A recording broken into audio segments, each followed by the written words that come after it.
Listeners, lovers, and friends, welcome back to the podcast.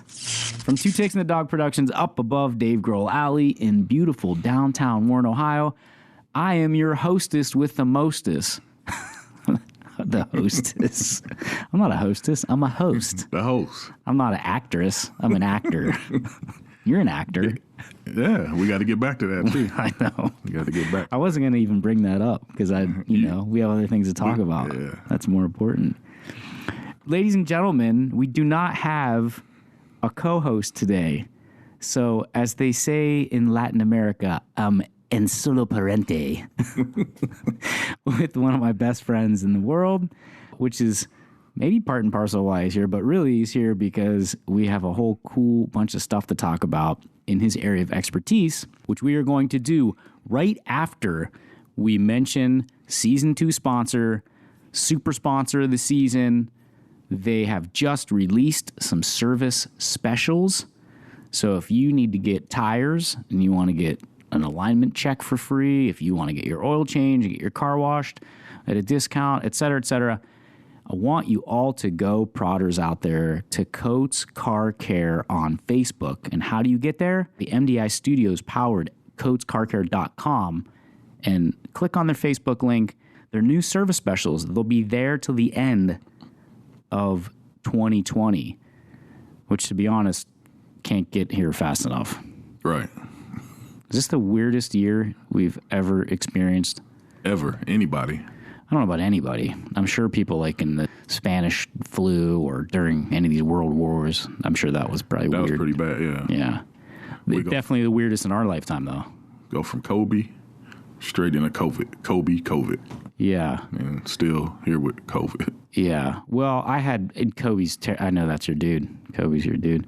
I had, mine was, I went from my uncle, the late, great Frank Castellano. Shout out to you, Unc. He's watching over us in that picture over there. Unc over there with the good guitar. Yeah. I went from him to Kobe and then, yeah, it just, the whole year has been a downward slide. But we're bringing it up here on the podcast today. Yes, sir. And we're bringing it with some cool gifts and giveaways that we are now offering. See, we're turning it around. We're looking at the silver lining of 2020. That's the only thing you can do. That's the only thing you can do. At this point, yeah. You got to look on the bright side of life. At this point. So if you go to theprodcast.net, we're giving you the bright side of life. If you go and sign up for your giveaways, where every week, myself and Junior give away a Coates Car Care gift card, good for an express exterior wash, and now we've added to it. Did you know this? Mm-mm. Oh. And I know you haven't signed up because I get the things. You need to go on there. Go to theprodcast.net, sign up for giveaways. If we draw your name once a week on Facebook Live on our podcast page, you get a car wash from Coates. Mm-hmm. And our 2 other new sponsors just came on for the last half of the season. Station Square Restaurant. Good place to eat. You've eaten there before? Yes. What'd you get? You remember? Never. I don't ever remember what I get. Usually, I'm a cheeseburger person. Okay. So probably that's what I got. Yeah, they have good burgers. Yeah. They have good fries, too. That's what I was going to say, fries. Yeah. The fries are good. Yeah, their fries are That's good. probably what I got. So, yeah, good. I know you didn't get any beer. Nah.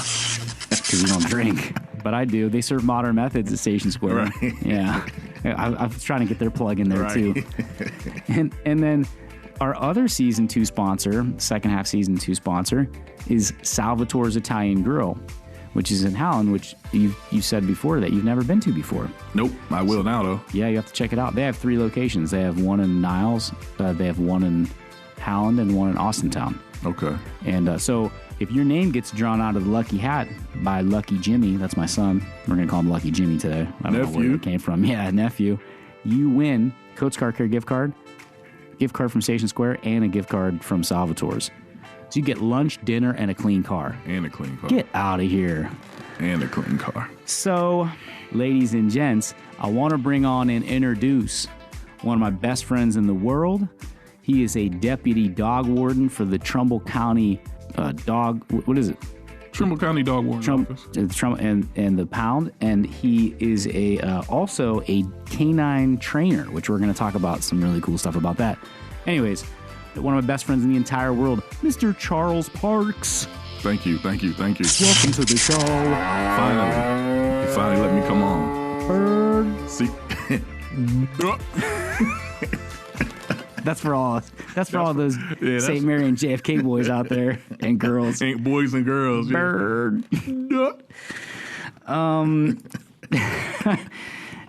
So it's Charles Parks, formally, if he's gonna, when he was active, he's still active in law enforcement, but when he was in law enforcement, he was Officer Charles Parks. But anyone who knows and loves him, he goes by Chucky, or maybe now CP, because he's like trying to be real cool and shit. But we've known each other since we were talking about this. I was thinking about this beforehand too, and how fun this is for us. Hopefully the listeners have fun too. Oh, I think they will. Yeah, I think so too. We don't really care if they do, but right, we will. Yeah, so. Chucky and I have known each other for 30 years. We met at St. Mary's Middle School, which is really like a stone's throw from here. Not really a stone's throw, but you could probably hit it with a 22 if you had a straight line. It's a quarter mile, maybe, from the studios, roughly. Almost around the corner. Yeah. And I, for whatever reason, well, I know what reasons, because he's just that kind of person, but I liked Chucky right away. And then my mom liked Chucky right away, but here's the reason why. Because my mom used to drop me off to school. And do you know where I'm going with this story? Okay. I will by the end. My mom used to drop me off at school, and we were always late.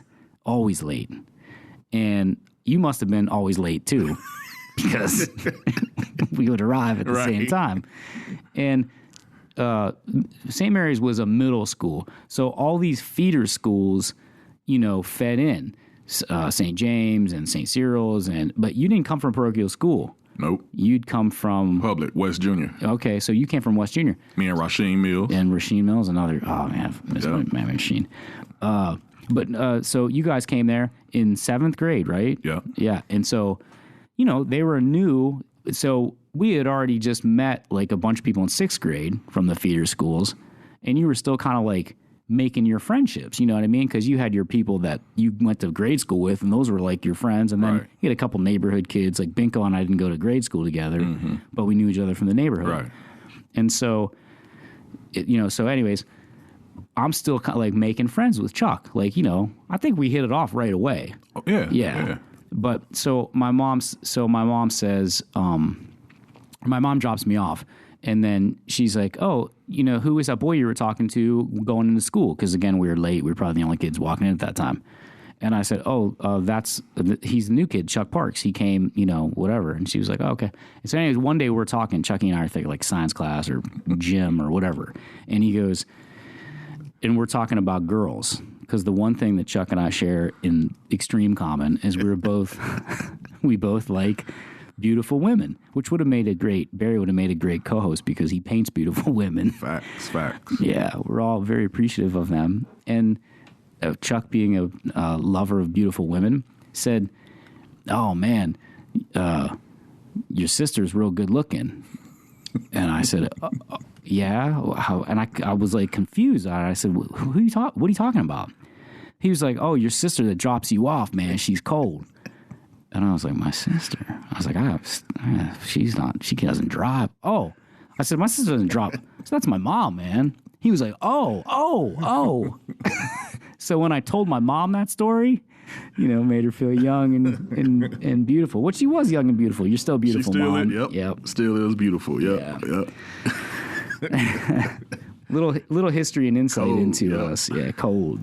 Speaking of cold girls, old girl, remember the one that I sent you? Yeah. Recently. The chick? Yeah. I know you're talking about. Yeah, she getting married. She's getting married? Really? Wow. I think they met on TikTok or something. What is that? Oh, yeah, that's that thing that Donald Trump wants to ban. I can't do his voice. TikTok. I don't really know what that is. I mean, I don't have that. Isn't it videos, like little snippet videos or something? Like a lot of the younger people, they make videos. I mean, older people too. Like more people starting to get into it. make little quick videos and kind of Snapchat-ish, maybe. Don't I know guess. nothing about it. Know. Yeah. But it's nice. Yeah, they got some fun. You'll laugh at a lot of stuff, a lot of the videos. That girl's getting married though, huh? Man. That's weird. She didn't even have like a boyfriend. No, she didn't. So they met on TikTok and TikTok away, man. It was TikTok like, away. yeah, it was like the time was ticking, and she thought she had to get married. Holy smokes! Well, good luck. Yeah, wow, that's Like for real, good luck. a big step. Speaking about getting married, Charles was in my wedding. Was in my wife's and I's Renee and I's wedding party. Yes, and that was a fun time. yes. I'm very appreciative that you guys let me do that. What do you mean we let you? We're very appreciative you took the time to be a part of it, man. The hell. I think you were like the third person I called. It was like, hey, after I called my parents. Well, I was with my dad after, but that marriage, that's a big step, man. That's a big step. And I'm still looking for that one. Ladies, when you get so done with hard. this episode, this is a single guy, single and ready to mingle. Listen, man, it's so hard trying to find the right female. Yeah. Either three things. Either they married already, they have a boyfriend, or they say they want a nice guy, this, that, Oh yeah. and really they don't. No. You got to be a bad boy. Definitely got to be a bad boy. Yeah. How come? What do you got? And you're not a bad boy. I'm not a bad boy. Never been a bad boy. Never been a bad boy. know. I can't even fake. You were raised right. That's why. Yeah. You I were was raised right. Yeah, you were raised right. Yeah. But yeah, can't even fake that.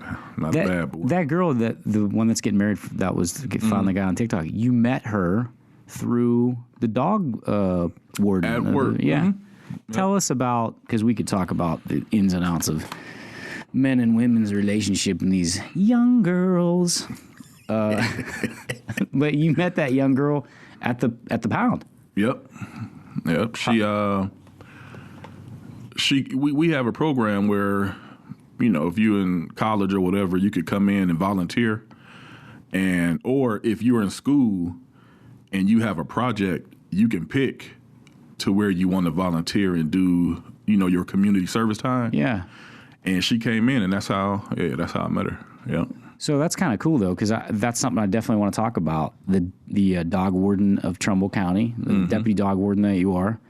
Someone sees a dog walking around, you call the dog warden. The dog picks him up, takes him to the pound. And then people think like, oh, I don't want to call the dog warden.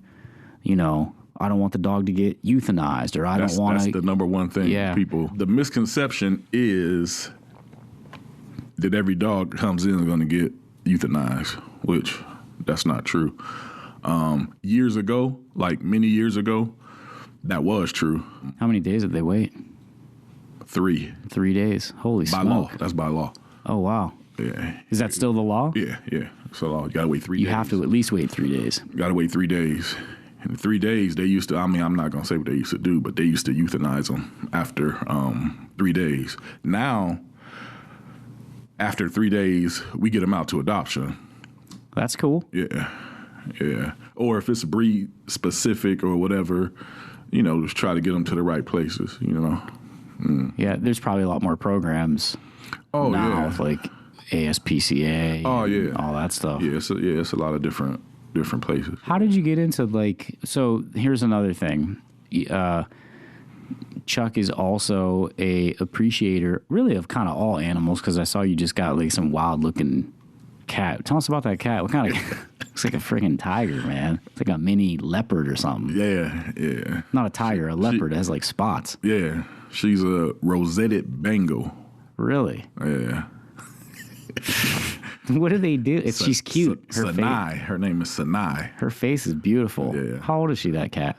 Sanai is about 6 months. Wow. Yeah. Now, does she go outside? Nah. No, she's an inside cat. Yeah. Is she declawed and all that? Nah. No.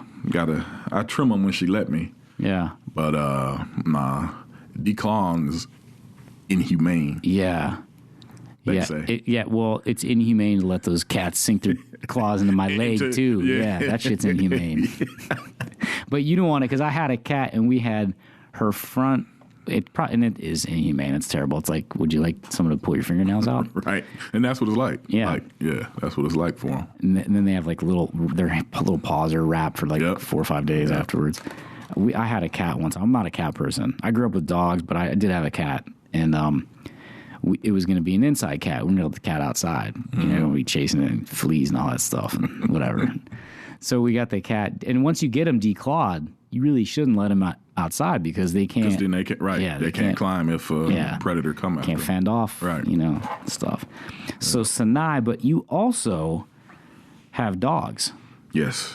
And not only do you have dogs, but you train dogs. Yes. And you trained and do train Belgian Malinois. Yes. Like explain that to us, like for pre-police. Like tell us what about it. Well, that was a terrible question, but no.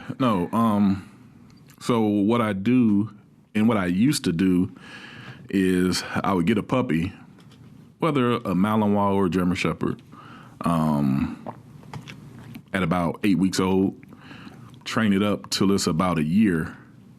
Then I'll sell it to a person that can put more training onto it, that maybe have license to use, certain drugs. Oh, yeah? Yeah. Yeah. Like, it would be like a police officer or...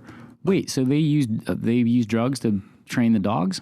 Mm-hmm. Really? Mm-hmm. That's how they get them to find the drugs. You got to train with the drugs. Oh, I see what you're saying. Right.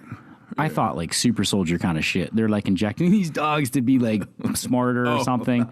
They're using, here's what the weed smells like. I have a license to have cocaine or whatever it is. All of that. I gotcha. Yep. Yeah. Bomb making material, shit like that. Do Malinois, I know they were like all those shepherd dogs, the German Shepherd and the Malinois looks like the German Shepherd. Mm-hmm. And it gets kind of like mistaken. A lot of people when they see the Belgian Malinois, they think that it's a German Shepherd, but they are, how I always tell people, the Malinois is like a Lamborghini of the dog world.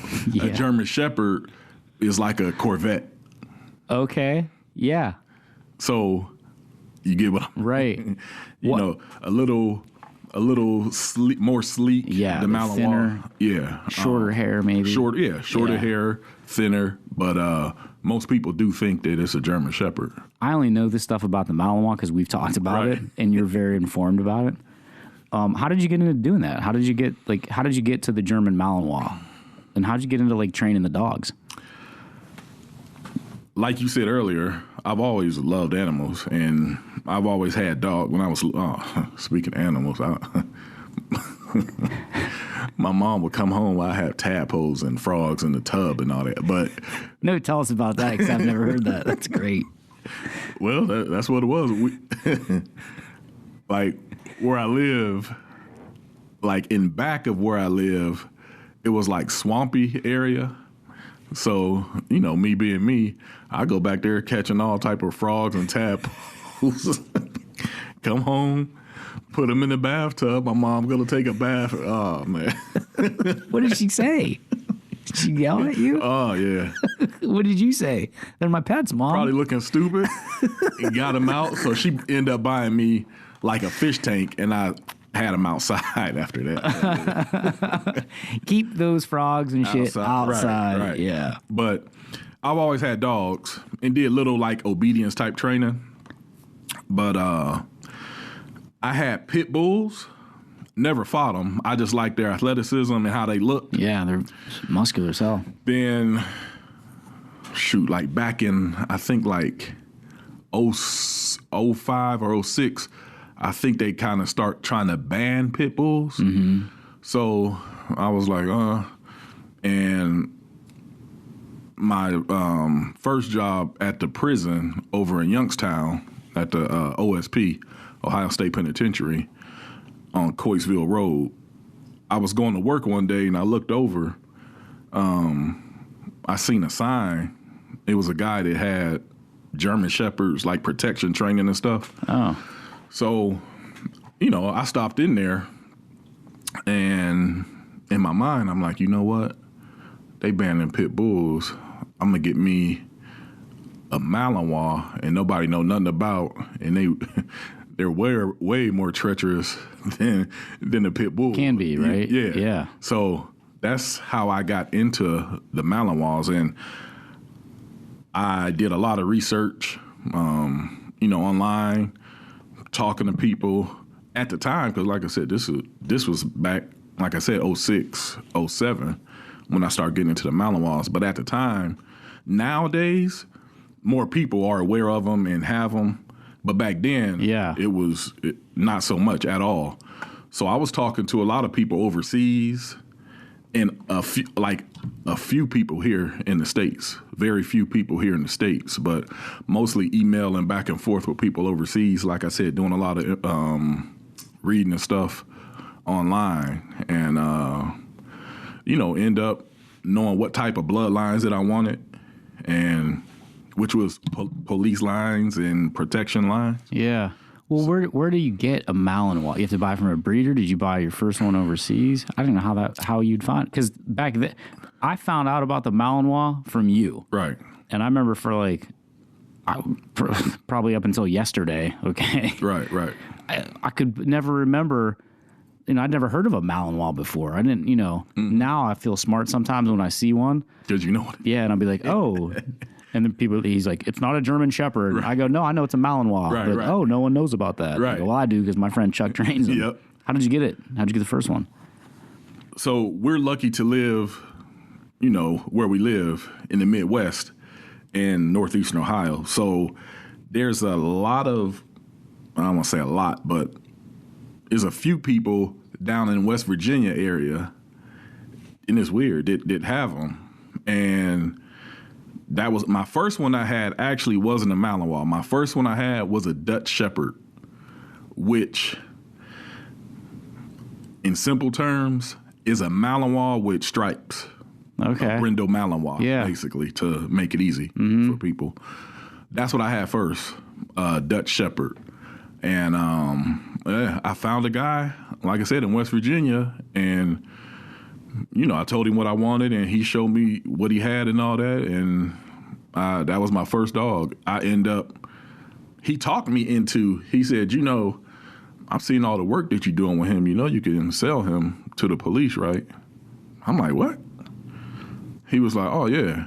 He said, you could get good money if you sell. He said, put a little bit more training on him. Just keep doing what you're doing, and when he get a little bit older, sure enough, he helped me out, and that was the first time that I sold one. Were you sad when you sold it? Yeah. But then after that, it kind of got into, okay, I'm getting this dog prepared for its life. Right. Yeah. And they're helpers. They're doing jobs that sometimes are too dangerous for us to do. Or For sure. Yeah. For sure. And after that, I ended up getting a few more Dutch Shepherds from him, then Malinois from other people. And every single one that I got is from down in West Virginia, some part of West Virginia. Do you? How many dogs have you trained now for law enforcement? I don't want to say police work, but law enforcement. Let me see. Chuck's counting his head. Probably about 10. Okay. Wow. Yeah. And each one gets, you say, 10 months training? 10 to 12. Uh-huh. Mm-hmm. So you get them to be about a year old. And then when they graduate from me? Yeah. What's that? Because it would be hard for me to, let them go. But that's how. But like I said, in my mind, I already know that I got this dog for this. Like the dogs that I have now, because I kind of went away from that and going to do my own thing. So I haven't really trained and sold in a while because I'm bringing my own up and going to breed and do my own thing. You're creating your own super dog. Right. Yeah. Which, Ghazi, that's the dog that you have. And so sometimes tell the listeners, we call our listeners prodders, tell our prodders out there where they can find you. And actually, because Chuck has some cool videos up there, and a lot of these videos, he's got the dog suit, what I call the dog suit. It's like the bite suit. And you're training dogs to listen to commands, to be able to defend and attack, but also to have restraint, Right. which is amazing because it's a dog. Right. And like because people sometimes get confused when they see this, like sometimes people think it's me in the suit. Right. When no, it's not me. It's a decoy that's in the suit. You know, I'm the handler. So Right. I'm You're giving commands. Right. Yeah. I'm giving the dog commands. So, yeah, on Facebook, CP Senior Parks. CP Senior Parks on Facebook. Not written as like senior. Right. Yeah. Right.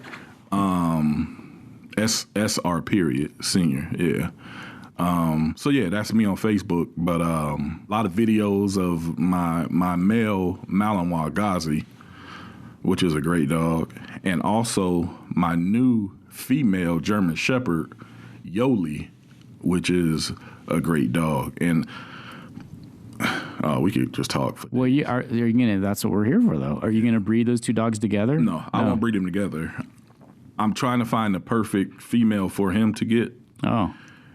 Do they like each other? Do they want to breed together? He'll put her in her place. Yeah, because she's still a puppy. She'll be a year in November.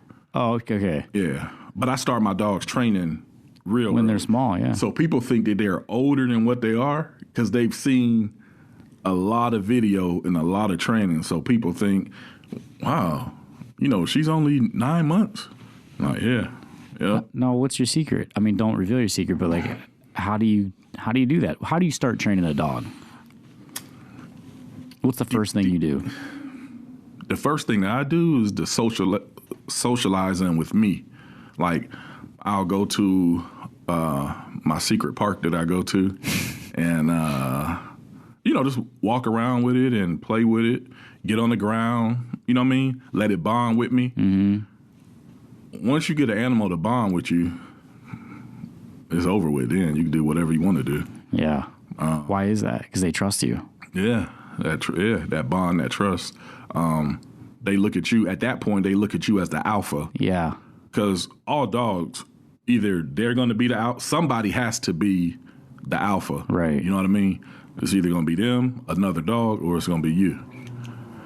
And so, yeah, that's what I do. And, start off playing a little ball with them, throwing a little ball. And because especially a Malinois, the bite work, that's the easy part because they're born to bite. Right. So it's in their nature. But the hard part's probably getting to let it go. Yeah, which really, you really don't want to start really training that till they, I'll stop there because everybody has different methods on training. Me, I don't like training an out until the dog is older because what does that mean, an out? If it has something, if you're doing bite work with a this napkin or something, towel, and it's shaking it, whatever, I don't want to keep saying out to it because you kind of lose that intensity. You know what I mean? Mm-hmm. Like to telling it to stop. Because they get into it, right, gripping it up. And then it's like, man, is this food going to tell me to stop again? You know what I mean? Yeah. So as puppies, you just let them be a puppy. Basically, how I train as puppies, I just let them be a puppy and do what they were bred and born to do. Yeah. And is that the command out? Oh, well, the command could be whatever you want it to be. America, it'd be out. That's what you say when you want it to let go? I say los. What's that, like a German word? Or? Yeah, that's where out. Okay. Yeah. So that's how I do it. But like I said, everybody has their own method. And I guess at the end of the day, once the dog is an adult, if your dog is doing what you trained it to do and my dog is doing what I trained it to do and we use two different methods, why do it matter? Right. So you just have to transfer the method to the person who's no. Right. I'm just saying, if you're a dog trainer, your own personal dog, you trained your dog one certain way. Oh, I see. And I trained my dog. Not a dog that you're gonna then sell to law I'm just enforcement. using an example. Gotcha. Right. But if our dogs are doing what we want them to do, why do it matter how we got to the same place? Right. Yeah. Now, I mean, there are right and wrong ways. What's a wrong way to train a dog? What you don't want to do? No, we're not talking about law enforcement dogs. No. We're talking about, right, your personal dog. Well, or law enforcement. Okay, this is what most Americans with just regular family pet dogs, just the regular basic obedience, like sitting, having treats. You notice how most people, their dog won't do nothing unless they have a treat. Like, yeah, you can't tell your dog to sit, just a simple sit. You got to go get a treat for your dog to sit. Good boy, Fido. Yeah, you can start with treats, but start weaning them off. Right. You know what I mean? Dog has to know. It has to do what you're the alpha. You're the alpha. Supposed to be the alpha. Right. So, well, it's kind of a discipline thing. We do the same thing with our kids in our society, exactly, right? It's discipline, exactly. So the positive reinforcement's good, but at the end of the day, they have to be able to do it without the outcome of the positive reinforcement. Right. They have to be able to do it just because they want to please you, or they want to, because it's quote unquote the right thing to do. Right. And positive reinforcement is the word that, we use, in the dog world trend, positive reinforcement. Yeah. Which really is what you want, right? You don't want to hit the dog, scold the dog. Yeah, never. Right. Especially if the dog, and that's another thing, you have to make sure that the dog knows what it's doing or what it's supposed to do. You know what I mean? Right. If the dog don't know that it's supposed to be sitting, if it lays down, that's the onus is on you to, keep training and make sure that he knows before you, put some type of negative reinforcement, which may just be ignoring him. Or reprimand. Or no. Or you don't get to treat. Yeah. Basically, positive. Oh, you want to? No. Right. You won't sit? No. So here's a question, because I think this is interesting to me, because it's relatable to how we raise our kids too a little bit sometimes. Like parents, you can't let the kid rule you. Just like I see people with their dogs, I know you see this, and the dog rules them. Here's a question for you. Does the dog get up on the couch off the floor with you? Will it get up on? No, like in your house. Does the dog sleep in your bed? Oh, no. No, why not? That's... Because you're the alpha, right? I mean, like, right. Do you do that because you don't like the dog comfort-wise in the bed, or do you do it so that the dog knows? You know what I mean? It's more of, because I don't want the dog in the bed. Yeah. Okay, right. I don't either. I mean, if the dog is in the bed, I mean, that doesn't, he or she's not going to think in her mind, okay, I'm running you. You know what I mean? Okay. They won't think that. It's more of, I just don't want the dog in the bed. Yeah, I don't either. Yeah. But then people will be like, oh, the dog, wow, the dog gets in the bed with me. See, when I was a kid, our dog never got on the couch. He wasn't allowed on the couch. Right. Yeah, a lot of people wasn't allowed in the bed. Right. I think it's almost like a thing like you're saying, though. Even though they're pack animals, they do sleep together in the pack. Right. I guess you'd still be the alpha. But I think people get, dogs getting these bad habits. Bad habits, yeah. Yeah. That's it. Yep. Kids getting bad habits too. These naughty children out there. Little nephew. Mm-hmm. Oh, well, yeah. Yeah, he's 7 now, so we're trying to keep that positive reinforcement. That's it. And because now he's starting to test boundaries now. No, remember the other day when we was on the phone? Oh, yeah. Dude, he won't leave me alone. So my rabbit, I have a rabbit, right? But the rabbit psychology translates to a dog psychology same way it translates to a kid, a person, right? Mm-hmm. So you're not prohibiting the dog when he's a puppy from doing what is in his nature, which is to bite and tear and bite and all that other stuff. And like you said, the onus is on you. Right. Same thing with a rabbit. If your rabbit goes and gnaws the baseboard, you stop, you give it a firm no, you tell it no, that's not what it's supposed to be doing. That's in its nature. Right. Now I'm going to go back to like the puppies. Now, I don't want to get it confused or misconception when I say just let a puppy be a puppy and do whatever. Right. Biting and stuff. If the dog is tearing up shoes or grabbing shoes, once again, it's on you to have those certain toys and redirect that onto the toy. Right. So when I say that, I don't mean just let the puppy go crazy in the house. Sure. So, yeah. Well, and the onus is on you, too, to know that the puppy is going to be attracted to that and to get the shoes out of the way. And I'll say this, as far as the Malinois, even with the German Shepherds, I've been blessed with a very few people in this country that still breeds and know where to get the type of German Shepherds from back in the day. You know what I mean? How they were supposed to be. Yeah. Because nowadays, most people don't even know where to get, good German Shepherds. And people will get them because they just like German Shepherds, but then they'll want to return them to people after a couple weeks because some of them have drive like a Malinois. They pulling on everything and biting on everything. But once again, that's what they were bred to do. Right. Good, strong, working line German Shepherds and Malinois are not meant for the average person. That's just not going to do nothing with them. Yeah. And if you do get one, you do have to understand the responsibility that comes with it, for one. And for two, the amount of drive that these dogs are going to possess. And, it's a lot. It's a lot of drive that those dogs have. And you got to get them out and run them and stuff like that because that's inherently in their nature. That's what, like you said. Go to the park and keep their mind busy. Yeah. Enrichment. My girl Gabrielle Naples, that's her favorite word. Enrichment. Well, that's when my son tries to hit me, I have to redirect him. Redirecting, right? And to enrich this bag. him to let him know. Right. Yeah, to let him know. Right. You want to hit something? Yeah, you go hit that dummy over there. We have did you ever see we have a jiu-jitsu dummy, but we can't hit it anymore because we hit it so Jacked much. Up. You got to get another one. We tore like his neck, stitching in his neck. Broke his neck. Yeah, poor guy. Got to get that fixed. Spinal. Mike Tyson. When he said that after that fight, my back was broke. Yeah.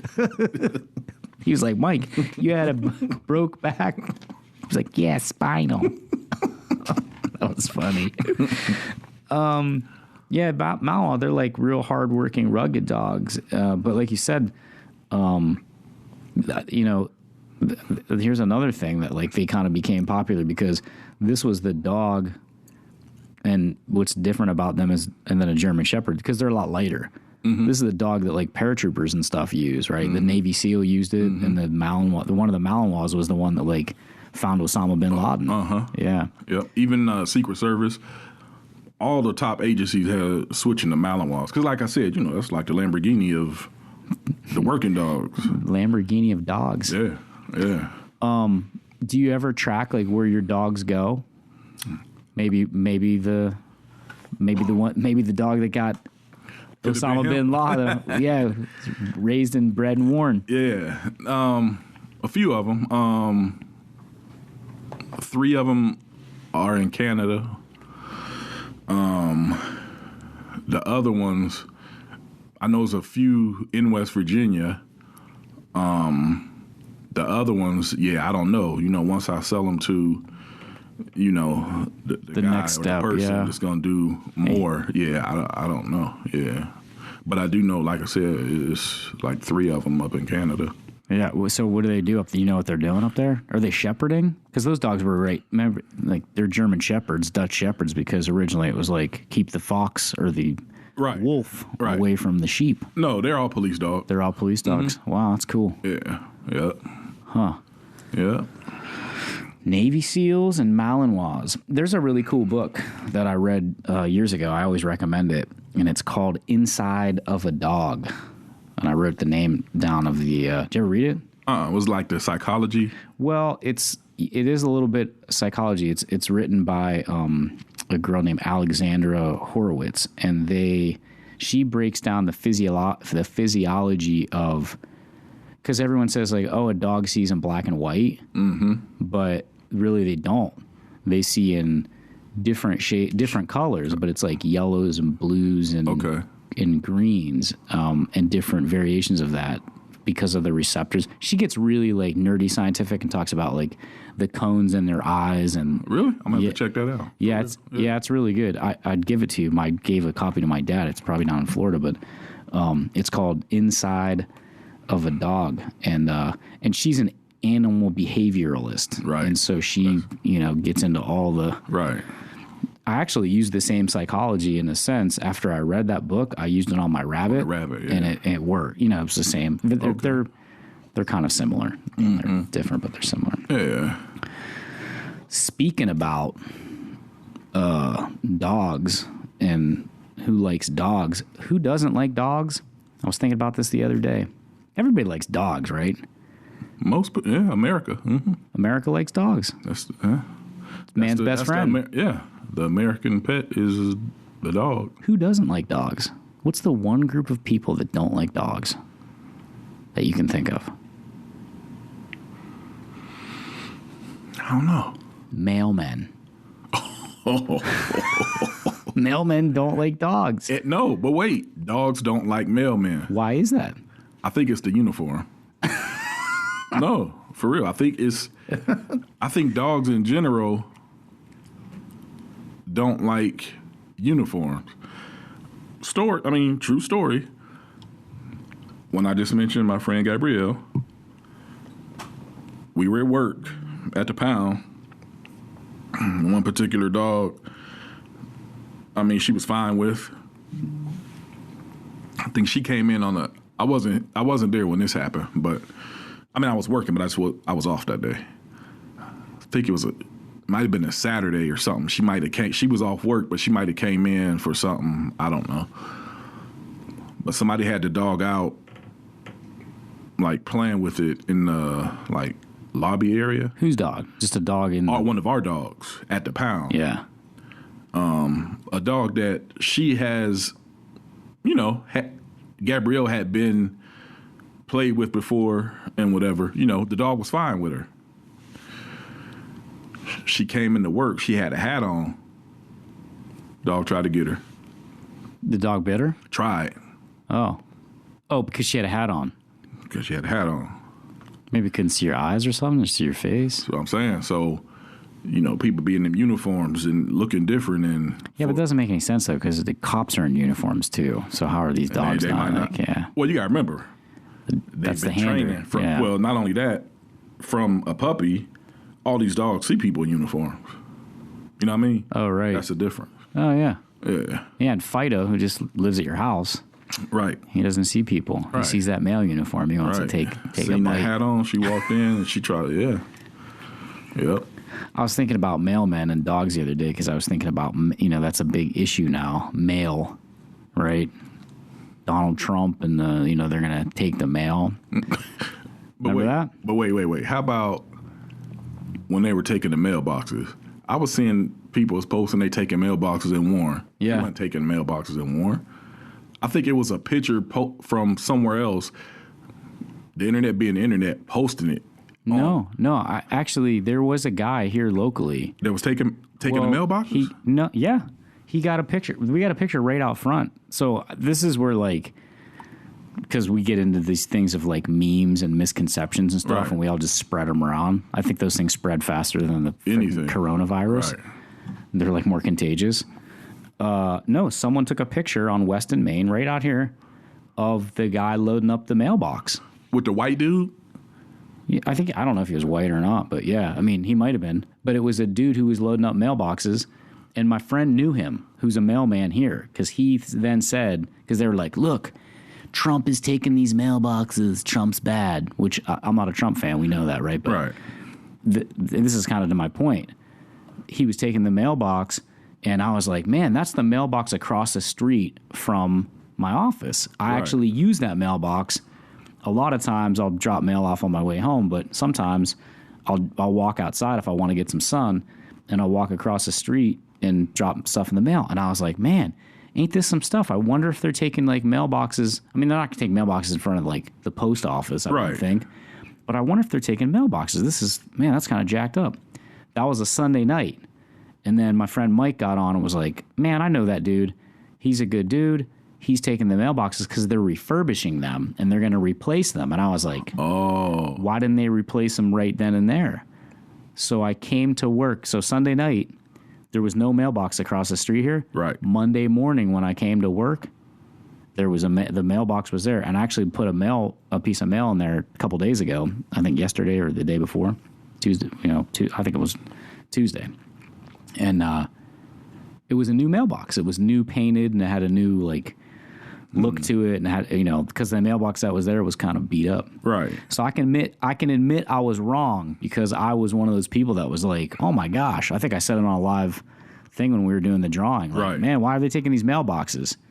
Because that's like the big thing, right? That's like the voter fraud and all this other, Right. which is I believe, a misconception, especially when the president he mails his vote in. It's not good enough for him, Right. but Exactly. it's fraudulent. Yeah, that's funny. I think that's also interesting too, man, because dogs kind of love you no matter what, right? We call that unconditional love. Because a dog sees, we used to say a dog sees in black and white, but really a dog sees in different shades of colors. Right. But when we look in black and white, you need, this is a commentary, I'm totally shifting gears here now, because a dog shows unconditional love. Doesn't care if you're black, doesn't care if you're white. Right. We were talking about this before too. Like, if you're white and you have a black friend, because people will be like, oh, that's your black friend. No, that's my friend. Right. Like, you have black skin, Right. I have white skin, but you're my friend. You're not my black friend. Right. And I was thinking about black and white to kind of relate it to dogs, because everyone thinks they see in black and white. You can't have a picture with just all black. You can't have a picture with just all white. Right. You need both. Right. You need black and white to make art, Right. to make a picture. Right. And those two things need to complement each other so that we can create a picture that's beautiful. Right. That's about love. Right. Unfortunately, here we are, 2020, and you go from, well, even before Rodney King, you go to the 60s to Rodney King to now. If you look at stuff, you wouldn't even know from the 60s, a little bit of change, but from Rodney King to now, Yeah. you wouldn't even know No. it changed. It's like almost like it's almost just- worse now. Yeah. It's exacerbated. Yeah. Yeah. In this. Well, you bring up the 60s, and again, kind of that dog theme. There's a real famous picture of a German Shepherd attacking a black guy. A police officer's got the dog and is attacking a black guy. I think it was like Alabama. It was like a civil rights picture. Yep. And that was in this whatever year it was. Let's just 65. I don't know. I'm just guessing. I don't know when that picture was taken. That's the same kind of stuff that's happening now. Same thing, man. It's because we talk about this. This was a kind of a when I asked Chuck to come on the show. I was like, man, we really should have a conversation. I want to talk about your expertise, because I like the idea of behavioral psychology, animal psychology, because I think we're only one step removed from the mentality of a dog or a rabbit or whatever, But the one thing that I think we can talk about is, and openly, is this idea of black and white relations in the United States. Which me and you talk about all the time. Yeah. Yeah. Yeah. Yeah. Like I said, George Floyd, that right there was, I think, even for a lot of white people, that right there Yeah. was like, enough is enough. Enough. Everybody. I haven't heard one person say that was justified or that was, this dude was in a prone position with his hands behind his back, not to relive it, because it was. No, yeah, right. I watched it, and I got, the first time I saw it, I wish I never saw it. When he was calling for his mom and now the narrative, we see the narrative has changed a little bit though, right? Because now we want to he was on meth and I don't care what he was on. That's what I don't care what he did, what he was on. Him being in that position for almost 9 minutes. Insane. It's just unacceptable. I mean, it's flat out murder. Yeah. And the look on the cop's face like he didn't even care. Yeah, right. So, and they knew each other. Yeah, I read that. They had worked maybe like security From or something. security at a club or whatever. But, yeah. Well, we were talking about this earlier, too. So I want to, like, because sometimes the world gets too sensitive, too, right? We're like, oh, my gosh, we can't say this or we can't say that. Like, so Chuck and I will be talking about whoever. Like, hey, do you know so-and-so? And you'd be like, is he a white dude? Or is he a black dude? And I ask that question of you, and you ask that question of me. Does it matter that that person's white or black? No, but we're like trying to put a picture in your head. But some people will get offended about that. Right. Like you can't ask that question. Right. It's like almost asking like, did he have a purple shirt or a green shirt? Oh my gosh, you can't say that. Right. I mean, like you said, you trying to paint a picture of. It does matter if he's white or black because now I can. Do I know this guy? Right. Yeah. So. Yeah, it's a lot of sensitivity. White John Smith or black John Smith? Which for guy real, is it? For real, because there are black and white John Smiths. Sure, so. Right. My wife said this today or last night. She was like, "Who's coming on the show?" She knows CP coming on. Quit playing, Renee. She was like, okay, well, watch how you talk. And I said, because she know how we do. Well, yeah. Well, for sure that. But she wasn't warning me of like how we talk, just in general. But that's kind of my point. Chuck and I both had the pleasure of working at Copper Weld Steel for a spell in our lives. And like some of the stuff you'd hear out of the mill talk was different than like, right. I'm at the dinner table with my girlfriend and her parents. Right. I'm probably not going to talk the same way. Right. And, so Renee's like, sometimes when you and Chuck are on the phone for a long time, she does this with my dad too. She's like, were you just talking with your dad? And I was like, yeah. She was like, I can tell. And I said, why? She said, because you pick up his mannerisms. That's what we do. That's human nature. That's just what we do. When my grandfather was alive and I would spend a long time with him, because people say this sometimes to me, like when I go other places, they go, oh, are you from New York? No, I'm not. I'm from Ohio. But because of my grandfather. Yeah. Right. When my great grandmother was alive, she was from Italy, so she spoke Italian. She spoke Italian in the house to my grandmother. And then sometimes I think I kind of lost some of that because I used to be able to speak a little bit of Italian with her and with my grandmother, but we don't use it in the house. And so, but I would speak with like an Italian, that's just what we do. Right. So that's human nature, man. You speak different around different people. And I think that we should just spend more time talking openly and honestly. Yeah. And we could solve more problems in the world, or at least get to the concerns that people have, right? Mm-hmm. Because you can't have a black and white picture, without both. Right. There was this dude that I met. I'm going to try to abbreviate it for the audience. This dude that I met, and I'm like a pretty friendly person. I think I'm pretty friendly. You are. I want to have more friends than. Right. And this dude seemed like he was cool because he was like an activist and he was like teaching kids and helping. That's like in my wheelhouse. So I was like, oh man, this guy seems like he's real cool. I want to be friends with this dude. So of course I was like nice to him. My default is nice. Right. My default is respect. Once you've proven that you don't deserve my respect, I put you in a different category. But I didn't know the guy. So anyways, I'm talking with him and he's like putting me off. Like he doesn't like me. He doesn't seem like. And this happens over the course of a couple of times, and we know a lot of the same people. Mm-hmm. So I was talking with a friend of his. So after about the third or fourth time, I was like, man, I don't care about this dude. Like, you're not enough in my world for me to worry about. I try to be friends with you. You don't want to be friends with me? Like, I kind of was angry about it. I was like, man, screw that guy. He thinks he's like hot shit or something. I don't know. What his deal? Now, hold on. Yeah. Tell everybody he was black. Well, I'm going to get to that point. Yeah. Okay. Well, that's right. So he's black. The guy's black. And so he's friends with another guy that we have a mutual friend who's white. Right. And so I was like, we were out one night and I said, hey man, he started talking about this guy. I'm trying not to mention his name because I don't want to call anybody out because I know he's a really good guy. Yeah. We just didn't hit it off or whatever. Right. And so I says to my friend, hey, he starts talking about the guy, and I go, hey, what's up with that guy? And he's like, what do you mean? And I tell him the story. Man, I was trying to be cool with this dude, blah, blah, blah. He was like, I don't know if he would like you. And I said, what?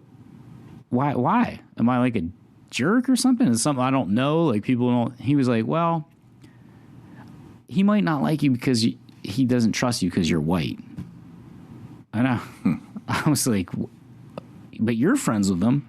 He goes, yeah, but I've spent time working with him over time. We work together, and over time, blah, blah, blah. I said, well, I haven't done anything wrong to this guy. I'm friendly as hell, man. People usually like me, I would think right away. Right. And he goes, well, you're white. And I was like, then it really even pissed me off even more.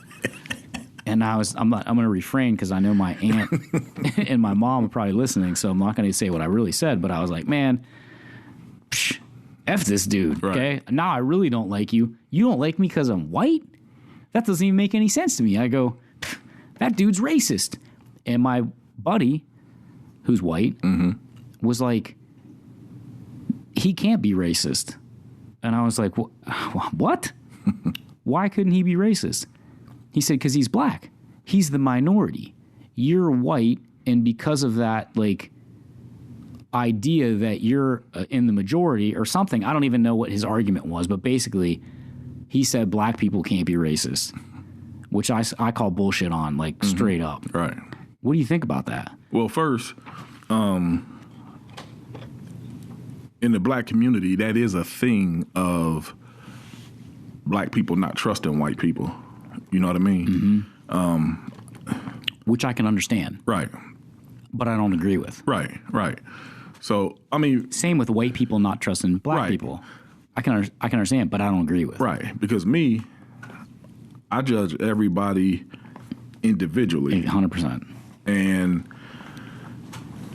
I do know that there are a lot of racist white people. So... For sure. So if I'm just meeting somebody or whatever, I'm still going to treat you with the respect. And I mean, I'm still going to fool with you until you do something to me. Mm-hmm. You know what I mean? Mm-hmm. But like, I'll never do what he did. I'll never do that. Like, it's like almost like he was waiting for you to do something eventually. Right. Like, eventually he going to do something. Right. You know what I mean? Like 5 years from now, if y'all just fall out about something, I knew he was going to do. Oh yeah, like, right. Nah, that's not White fair. White people do that too. Yeah. They're like, that's not fair. Don't you, because they're going to screw you eventually. Right. No, they're not. So, because my thing is this. So, to that black guy, what are you going to say about the black person that you just don't like nobody? Because I promise you, it's going to be white and black people that's going to do you wrong. Right. So, if he may not like you because he don't trust you because you white, so how you feel about the black people? I'm just wondering, you just don't like nobody, period? Even with the white people. So, you don't like me because I'm black for whatever reason. I don't know. I don't know what you think I'm going to do, rob you or whatever. So, what about the white person that's going to rob you? Do you not like them too? So, right. For all those people that's in that group, I just don't understand. You can't not like everybody. So those thoughts and those racist tendencies that they have, I don't know, it's just baffling to me. Well, I think that's interesting that you said that, though, because it's also true of like this idea of like cops, right? So there's that big anti-police movement, right? And there's obviously the George Floyd case and other instances. Okay, I've been, unfortunately, had my run-ins with law enforcement, and Chuck's making his Chucky face across the table. I've had my run-ins with law enforcement, and I can tell you, some of those guys were real jerks. I was going to say different words. For some reason, I don't want to curse. I curse on every other episode for some reason when you're here because I know you don't curse. That's how everybody. Yeah, I don't want to curse around you, even though I curse around you other times. Right. See, you talk around different people in different ways. Right. But it's funny because it's the same thing. So, like, is every cop like that? Of course not. But some of those guys, and this is another, I know we're kind of all over the place, but maybe we're just going to go with it. Like, this is another thing where people talk about, like, defunding the police, and I know what that means in reality. The term is awful. Like the term, they should have changed. Exactly. But you cannot defund the police, and for people, who's not gonna look up what it actually means, are gonna run with it, and some people who does or who do know what it means. Still gonna run with it. They're gonna switch it how they want to switch it when they exactly know what it means. Oh yeah. You know what I mean? Oh yeah. So they want to defund the police. But you know what it means. But you want to twist it. But the term is it is messed up. It's stupid. Yeah, they should have, should have come up with something. Defund is like, hey, I'm gonna defund your allowance. That means I'm taking your money. That's right. Yeah. Exactly. They should talk about police reform. That's the number one thing we should talk about. There's a lot of dudes and girls maybe too. I've actually never been, except one time I got pulled over by, I think, a female state trooper.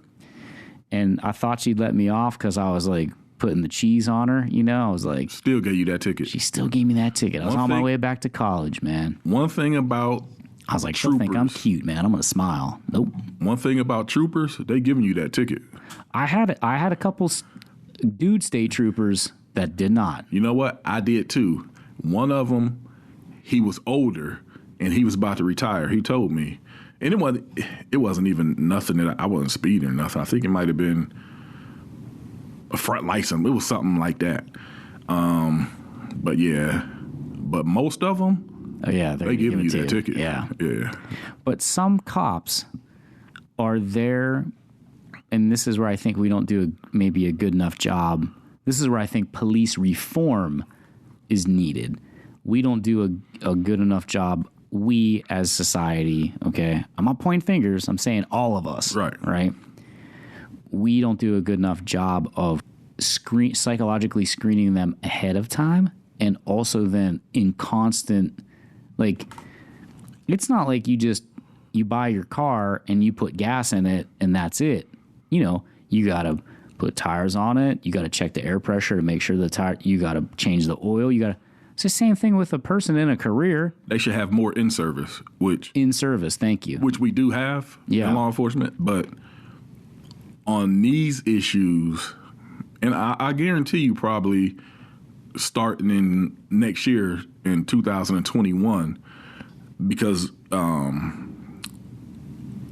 this year's stuff was already probably done. Mm-hmm. So starting next year, I'm sure it'll be implemented that they have to do some type of cultural sensitivity probably twice a year, probably January, February, July, August. I'm just guessing. Sure. Because, we can talk about this too. Yeah. Like, it's a lot of problems. Okay, first of all, we don't have enough minorities in law enforcement. And growing up, would you want to be, if you're a minority, I don't want to be a cop. Like, the mentality of little kids is... Is it a cultural thing? A lot of you're like, oh man, I don't trust the police. I don't trust the police, or a lot of kids listening to music and listening to their... Fuck the police coming straight. Yeah. Sorry, Mom. Which I like that song. Which we all like that song. Yeah, of course. But listening to their cousins, brothers, or older people, like in the hood, F the police, this, that. What? You want to be a police? You might as well be a snitch. Like, did you ever get that when you're... Me? Yeah. Nah. I've always been the leader of the pack. You're an alpha. Real. Yeah, I know. Like, I've never been a follower. Like, in nothing. Like, for real. Like, if one people go this way, I'm definitely going to go the other way and do what I want to do. Or even if I do go that way with them, it's because I want to go, not because I'm following. Right. You know what I mean? But so I think for one,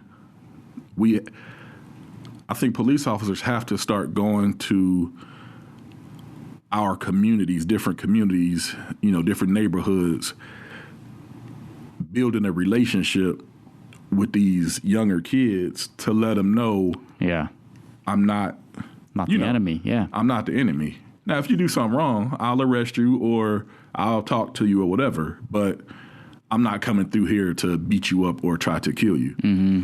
I think once those relationships are mended, then I think we'll start to see more, minorities, black and brown, females, start to get more into law enforcement. Because the disconnect is this also, especially at the prison. A lot of these guys that work at the prison, where they from? Out in the rural Mecca, here, not from the city. So even a lot of officers, they may not have been around a lot of black people. Mm-hmm. And a lot of them may not even know how to act around. Right. But you got to be yourself. I mean, not saying that, if you don't be racist, you know what I'm saying? Right. But you don't have to act. No, I mean, like, me. I don't act no different if me and you was doing this. Right. Or if me and Matt was doing this. Richardson. Yeah. Right. Or if me and whoever, any of my black friends was doing this, I'm still going to talk how I'm talking now. I'm still going to act. I never waver on the way that I act. So, getting back to the police, I think that they need to... That's not always true, though. Hold on a second. Mm-hmm. That's not always true.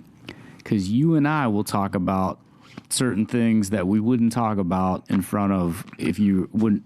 Like, if you came to we don't have Sunday dinner anymore. So but we're not, you know what I'm saying? Right. We're not talking about that. You know what I mean? No. Right. We ain't talking about BG. You're going to be... we're not talking about BG in front of certain people, in front of the nuns or whatever. Right.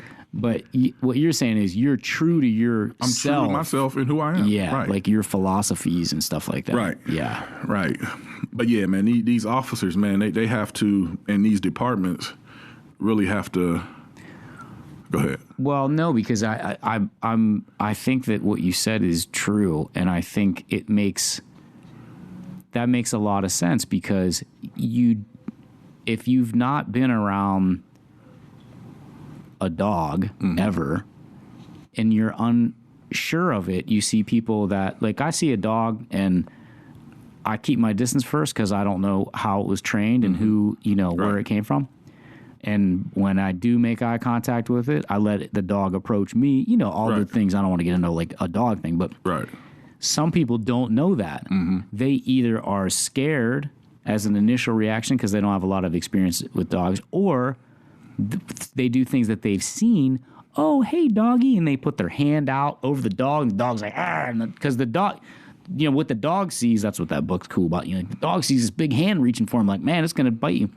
So same thing with like these rural things. Vince Peterson, Senior, they had a cultural sensitivity class that I went to because when they were having all these issues with like Warren PD had like the racial discrimination. I don't remember the whole thing, but I went to these went to these community meetings, and Vince made like a really awesome point that I could relate to, because at Sunday dinner with a bunch of Italians, they're animated and talking, and who's talking over each other, and the food's going. I mean, you've been to my house, but shit's going everywhere, and we're passionate, and blah, blah, blah. And you're thinking to yourself, geez, do these people even like each other? Some people that don't, because you're arguing about different stuff, and not even arguing, you are arguing. I know what you mean, right? And then it's the same. I think Italians. I think Italians and black people are very similar. Similar, right? In their, like how we speak, and like I'm talking with my hands right now, like how we talk and how we.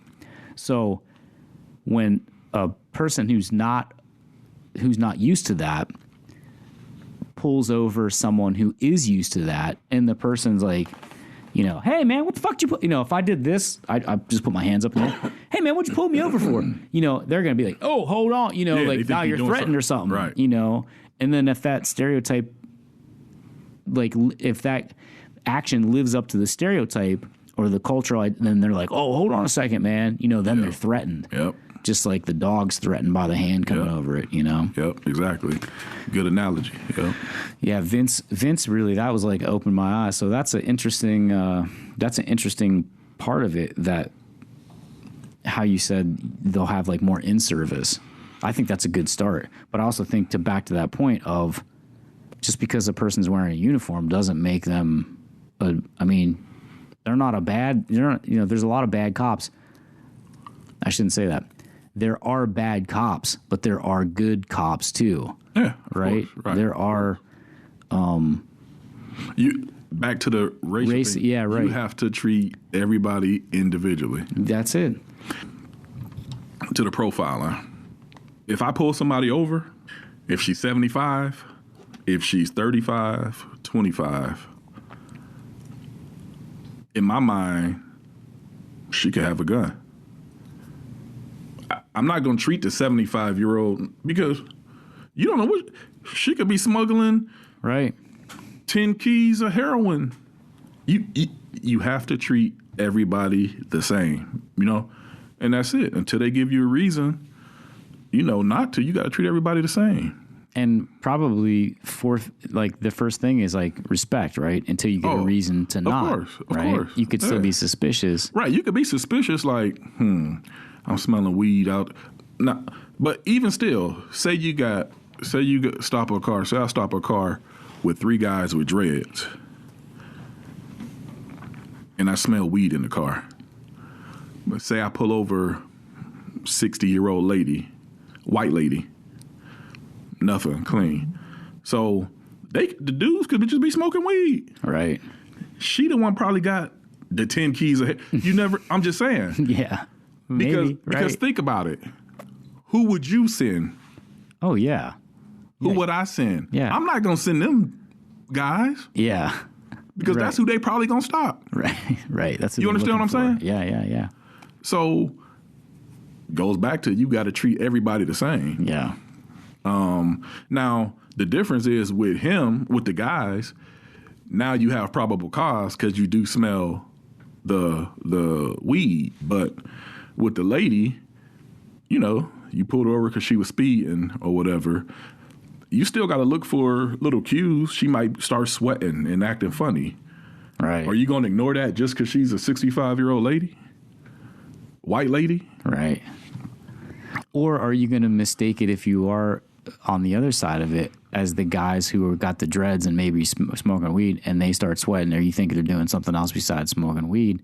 They might just be nervous because they got pulled over by a cop. In August 2020, probably nervous because you got stopped.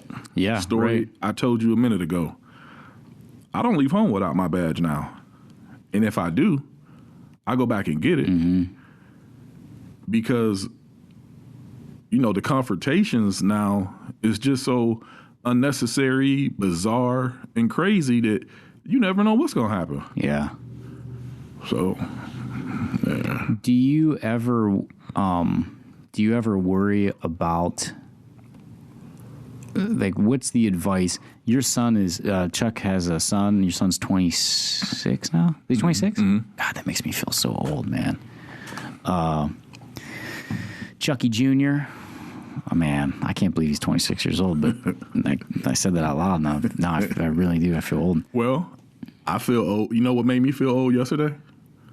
I seen Sarah post the girls, going up, Kennedy, 9th grade, 8th grade. Sarah who?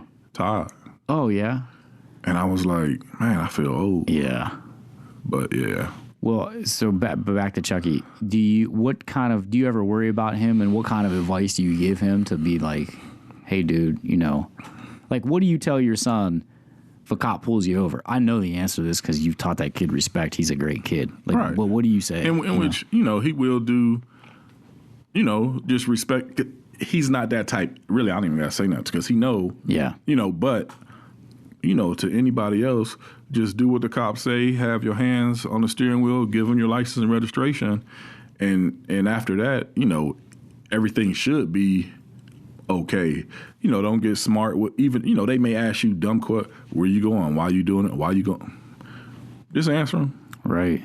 And, everyone's a lawyer now, though. Everybody lawyer. Everyone's like, you don't have probable cause. Blah, blah. Listen, the times that I've talked back to cops, which has happened, are the times I got put in handcuffs. Yeah. Yeah, just answer them and just go ahead about the day. We'll live another day. And sometimes they're being jerks. Yeah.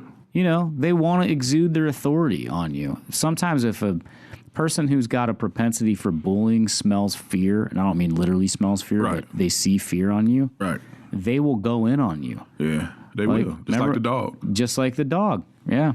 Well, they'll find the weakest one, and that's the one they're going to go after. Pounce on, yeah. It seems like a lot of people are scared to talk about race and scared to, admit that. First off, I think we got to admit there's racism. Everyone has to say it exists. It's there. It's on both sides. Right. But let's address it and let's find the similarities first of all the people. Everybody loves their kid, white and black. It doesn't matter if you're white or black. You want to be healthy. Right. You want to have clean food and water. Right. You want to have a house. You want to be able to take care of your kids. You want those are all the same things. That doesn't matter if you're black or white, you're gay or straight, you're old or young, you're Republican or Democrat. I think we're so on edge now because of all the things that are happening that have happened in the world that we're on the defensive. I think white people are on the defensive for being white. I think black people are angry and they have a reason to be, and we have to be able to admit that. How could you not understand that?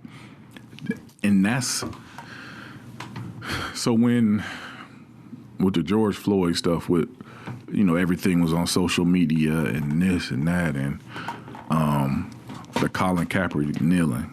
Yeah. How can you not understand? It's not no disrespect to the flag or to this. It's specifically towards the injustice of what's going on. And I don't if you understand, that's fine or whatever, but I don't understand how certain people don't understand why he did that. Because they don't understand. Just the same reason that you said about how these people that are from rural areas that don't understand people from the inner city, because they weren't exposed to it. So they don't, and then they see it as, sometimes I think they make an excuse too. Look at that. He's showing disrespect to the... And that's another thing. I'm not with the Kaepernick thing. I thought that was... it's not because I didn't think... I thought he was I could be wrong. People can call him... See, here's the other thing. People are afraid to say anything because they don't want to be labeled a racist, so they hold their tongue. Right. I wasn't with the Colin Kaepernick... Kneeling for a couple reasons. I don't know that dude's story, so I'm not judging him. But this is a guy that's got affluence and influence. He's an NFL star. I just didn't think it was the right vehicle. Hey, that's just my opinion. Do you if that's what you want to do? I defend your right to do that if you so see fit. And that right there, that's all that. And now, me, have I ever not stood for the anthem? I stand up. Right. Because to me, there has to be actions done, like standing up, staying seated, okay. But what are you doing? What are you going to do? I want something done. You know what I mean? He said he wanted to draw awareness to it. Right. I think you're an NFL player, dude. Just get up there and talk about it. Right. No, I'm with the kneeling. Yeah. I'm with the kneeling, but I understand what you said. Yeah. You said, I ain't mad at you. If that's what you want to do, do it. You saying, I'm just not going to do it. Right. Which a lot of people, white people, take it to a whole nother level. just say you don't agree with it. If he want to do it, that's on him. Right. And leave it at that. Right. Oh, how can you be so disrespectful to sit down? Well, I think I think it's a cultural thing too. Because you had people that were both black and white, either defending or admonishing it and saying it was like terrible. I just don't think it's that extreme either. Like I'm not going to get upset about what this NFL dude does. I don't think it is raising awareness because he got everybody talking about it. It's just not something I'm going to do. It's the same thing with like gay and straight. I don't care if you're gay, if you're straight. I don't care what, as long as you're not hurting anybody or you're not hurting yourself within limitations. I don't know. Maybe people want to get right. whipped and chained and hot wax and whatever. But if you're hurting somebody else because of your sexual behavior, that's a problem. That can't happen. But if you like men, if you like women, if you like men and women, that's on you. As long as it doesn't infringe on my freedoms or my health or happiness or my loved ones, that's cool. Do you. Right. Like with the flag, what it stands for liberty and justice for all, right? Yeah, for all. For that right there. So him kneeling, because that's not representing what it's meant to be represented for. Yeah. So that right there, and I've brought that up to some certain white people that was very opposed to it. Well, I said, well, what do you got to say about this? If the flag stands for this, for justice for all, and we're not getting that right now. Right. He's kneeling because of that. How can you be mad if you don't agree? But how can you not understand what he's doing? They won't even reply back. No. I think there's a lot of first off, I think there's a lot of anger that we're all looking to place blame on. People like to do that now. That's become the thing. That's the thing. I mean, we talked about Trump earlier about saying, the China, how he says the China virus or whatever. Virus. And some people will say that I don't think that that's what he's saying is racist. Right. I don't think him saying the China, like we called it the Spanish flu. You call things, whatever. That's where it's from. It's like saying, is he a black dude or a white dude? Right. I think he's doing that as a way to place blame. Right. To say the Chinese did it. Exactly. It's not me. Right. It's not on me because I failed to react or overreact or whatever. Mm-hmm. It's on the Chinese. They sent it to us. Yeah. It is a way of him doing his thing to place blame, get off of him and put it on somebody else. Well, I think that's part of like the argument, or not the argument, but the discussion that needs to be had too between Black America and white America. I hate these terms. Like I'm making these like it's two separate things, right? It's America, right? Right. But because now we're separated, and you know what? You could say the black community and the white community. Yeah, right. Well, it's the same thing with like Republicans and Democrats. Right. It's funny because if you're in Ohio, everyone will understand this reference, the Scarlet and Gray game, right? Mm-hmm. We might be on opposite sides, but we're all playing for the Ohio State University. Yes, sir. So if this is like a scrimmage, we're all Americans. We're all on the same team. Why are we not together? Yeah. And I think it's because the semantics of the separation, white community, black community, Latino community, Latinos, Latinas, it's like identity politics that became like the thing before. Right. Now it's like you're only talking to this group about these certain issues that concern them. And then you go to the next group and you talk about these. We need to talk about the things that go back to the things that concern us. Racism in America is a problem for me. Right. I'm white. I don't have, except that one time we went to the all black club and they threw me out. That was like my one experience with racism. Do you remember that? Yeah. Chucky and I went to this bar in town that was an all black bar, and they threw me out. I was the only white dude in there, and they threw me out. They said it was a 30 and over club. I think we were like in our mid-20s. Yeah. And they were like, guys and girls that were like 18, 19 years old. And I go, what about those dudes over there? I'm not worried about them. Right. Know?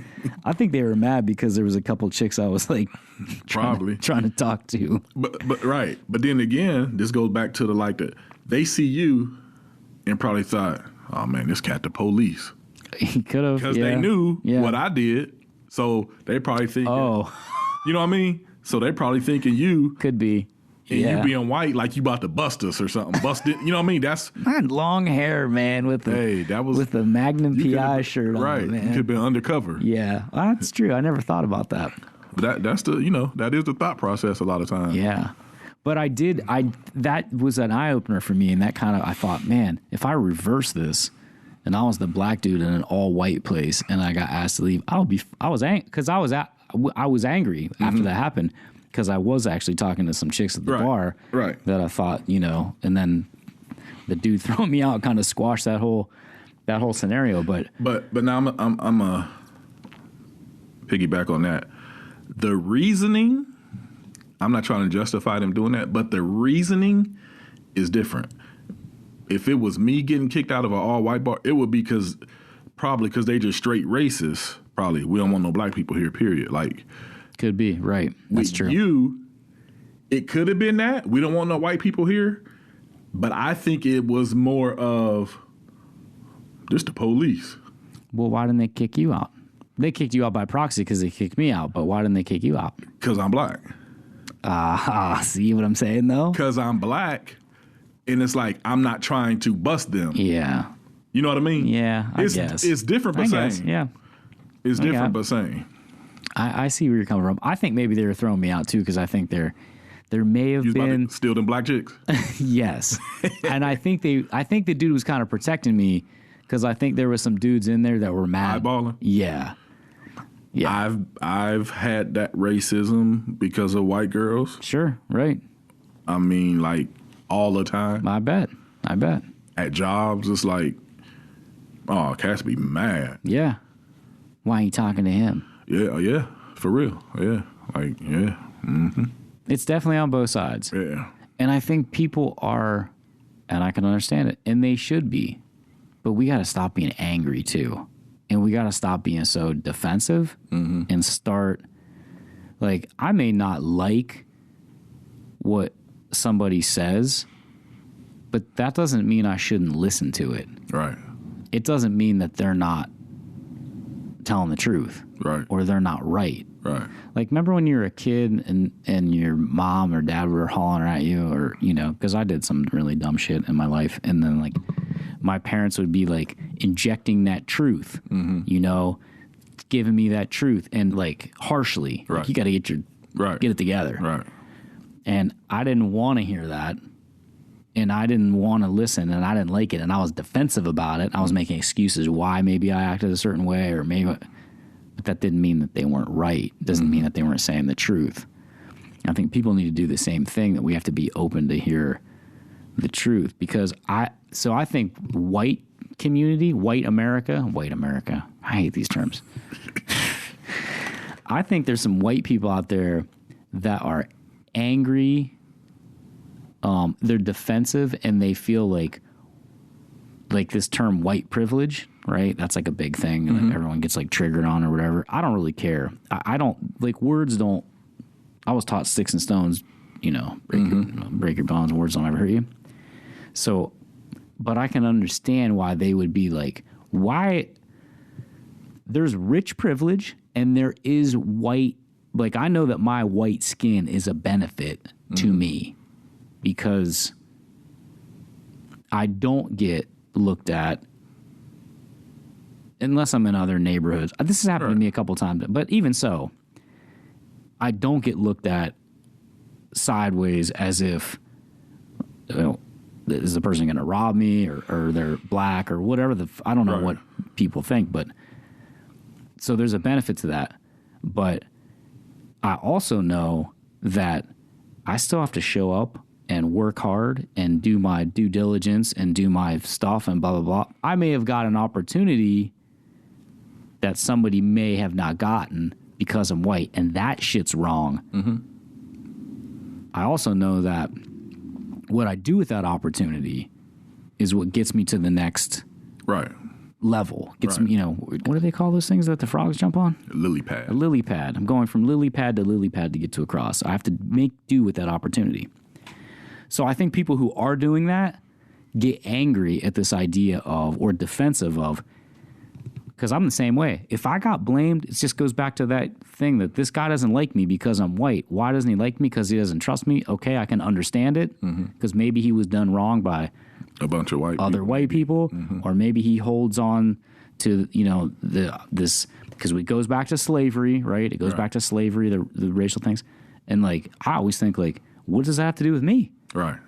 My family's not even from this country, Right. We're all, this whole country is just nothing but immigrants anyway. Right. Except for the Indians, Right. They Stole it from them. Right. yeah. So what's that have to do with me? Why should I pay for someone else's? But the reverse side of that's true. Also, if you look at the reverse side, like, why should you pay because some black person did something wrong here, and now all of a sudden we're going to group everybody together? Right. It is. It goes back to, I know I keep, going back to it. You have to treat everybody individually. Respect. That's it. You treat people with respect until they give you a reason not to. Right. And then you don't hold everybody accountable for it. Right. Because you did, like I said, you just hold that person accountable for it. There's a lot of white people I don't like. There's a lot of black people I don't like. But I'm not just going to go around seeing somebody white and be like, I don't like him or I don't trust him or her because she white. Same thing. I ain't going around just seeing every black person and be like, I don't like or trust him or her because she black. Yeah. I think that there's people out there now. So we're getting like close to the presidential election, obviously, and Biden just picked his running mate. And his running mate is, I don't want to pronounce it wrong because I know people make bullshit about that too. Yeah. Is it Kamala Harris or Camilla? Yeah, I'm just going to call it. I think it's Kamala, but even, black people, Camilla, we just say what? I'm just going to call her Kay Harris because I think it's cooler that way anyways. Yeah. What's up, Kay Harris? Right. Like C. Parks. Right. So Biden picks Kay Harris and they jump all over, and now everyone's saying like they're eyeing. I think people make a big deal out of shit too. If Colin Kaepernick wants to kneel. If you don't like it, that's okay. Because it's not affecting you. It's not affecting you. But here's the thing. This is where we have to be careful too. This is where I think people get like bent about stuff. Just because I don't like him, I don't agree with him kneeling. Right. Does that make me racist? No. But some people will be like, oh, you're racist. Just like this is where we have to be careful too. There are people out there that are going to vote for Donald Trump. I don't believe that they're racist. Right. I'm sure there's a lot of racists that are going to vote for him. Right. Of course. Okay. Mm-hmm. But I don't believe, or there's people that won't vote for Biden because Kay Harris is black. Yeah. Right? Oh, that it's going to be a lot of that. Yeah. Yeah, it's definitely going to be. Which in turn means they're racist.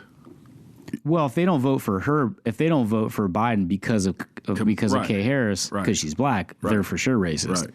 But I don't think the reverse is true. I don't think that every person that votes for Trump is a racist. Right. I think that's the same thing that we're grouping everybody into. Like, all green people, lick dog poo. Mm-hmm. Well, maybe, but not all green people do that. Maybe that green person over there does. Right. But I also think that Kay Harris is going to have, because we've had this controversy too, like she's going to have a rough time just like Barack Obama did. They already started. See, here's the like arguments that I don't want to make it about conservatives and liberals or about black and white. Because there's white people that are conservatives and there's black people that are conservatives and there's white people that are liberals and there's black people that are liberals. All right? Right. But there's a group of people who are against Kay Harris and they already started some like birthing kind of bullshit like they did with Obama. Right. They were like, is she eligible to run? Did you see that? Yeah. Because she's Indian, Yeah. and this and Yeah. Jamaican, and they made a big thing out of that too. Well, she's black. referring to herself as African American, but really she filled Indian American out on her thing. Like, Dad's from Jamaica. yeah, Most Jamaican people that I've ever met, I've been there twice. right, Their skin color's black. black, yeah, She didn't say African American. She said black, but they Right. made it like right. she's hiding something. They reaching far reach. They, Do you think? I think this. I think they're scared of her. Oh, I think yeah. people that are doing that have some inherent fear of, not because she's black, but maybe because what she may. Hell hath no fury like a woman scorned, right? yeah, So not only is she black, but she's a woman. Oh my gosh. and she is hardcore. Like, Well, you had said there's a bunch of people in the black community that aren't for her. it is a bunch of black people in the black community that's not for her because of her convictions of drugs. Yeah. I mean, She was doing her job. she doing her job. She was the top cop in the state of California. Yeah, like I don't understand. Yeah. Well, see, I think there's a little bit of hypocrisy there too. Like, you can't be against this woman because she's upholding the law. Now, if the law is wrong, then right. change the law. She said she's for legalization of cannabis now, though. Right. And I don't know if it's like she wants to legalize it or she wants to take it out of Schedule 1. I hope it's the latter. I hope she wants to take it out of Schedule 1 so we can get medical research done on it, federally funded medical research and state funded and civil funded. But I think people are upset with her because she has all these cannabis convictions. Right. Because she was a prosecuting attorney. She was an assistant DA and a DA. I mean, that's what they did. And I all these people making comments and posts about her. My thing is, who you voting for? Yeah, right. That's all I want to know. You voting for Trump or you gonna vote for Biden? But this, I'm telling you, and we can't do this, but I'm telling you, some people right now in their mind saying, I ain't gonna vote for Trump, but I ain't gonna vote for Biden. They won't vote. That's the same thing as vote. You can't do that. You have to get out and vote. You gotta vote. You have to. Well, you should, because there's a lot of people that fought and died so That's that you number can one. have that Right. liberty to do that. That's number that one. freedom to do that. Right. I think that there's a lot of people. See, I think there's a lot of people that are afraid to vote for her for those reasons. But I also think there's people that don't vote for her that kind of poo-poo her.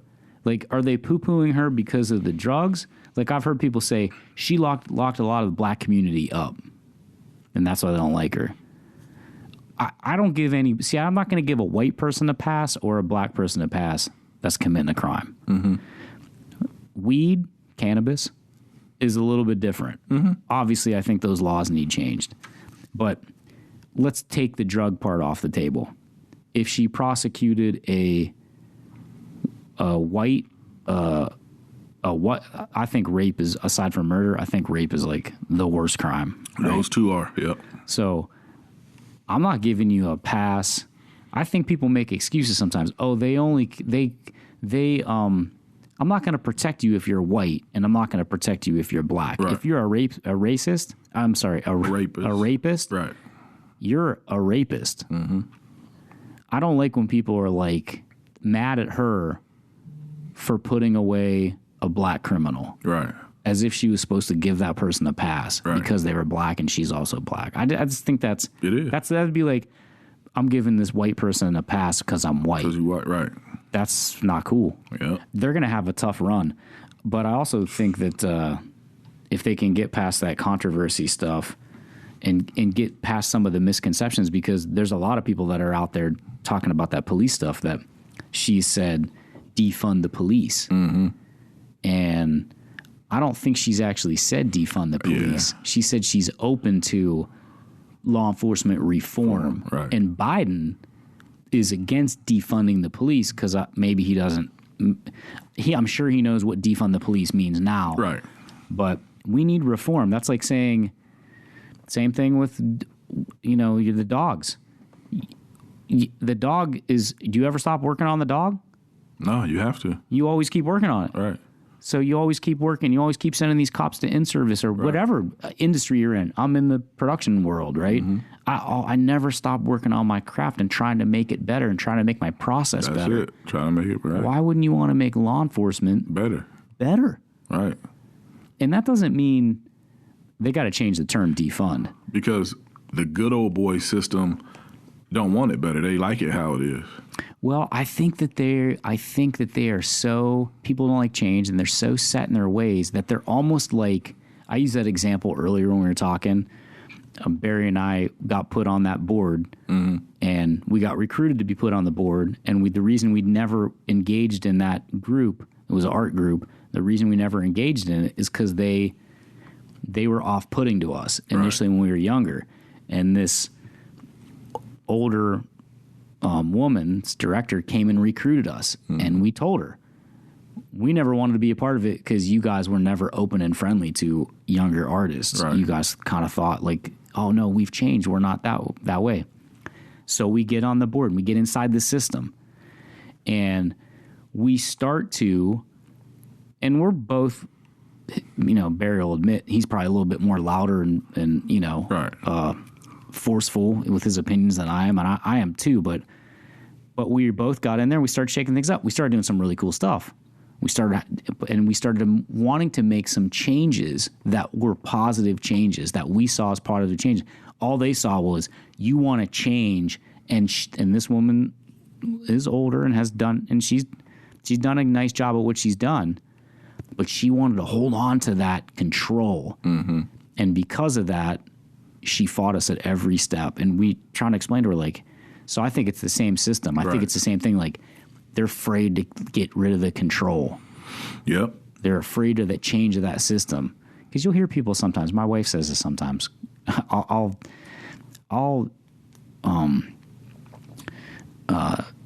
not reprimand. That's too strong of a word. I'll say stuff to Renee. She'll go to pour water out of the spigot, and I'll be like, "Why are you drinking that?" We filter. I have a zero water filter. I fill the, get the filter.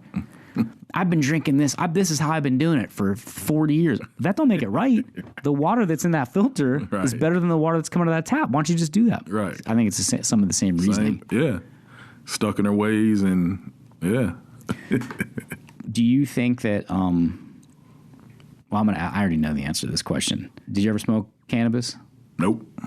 Chuck is a picture of optimum health. He doesn't drink and he doesn't smoke. As much as we would want to offer him a modern methods on the show, he would never take one.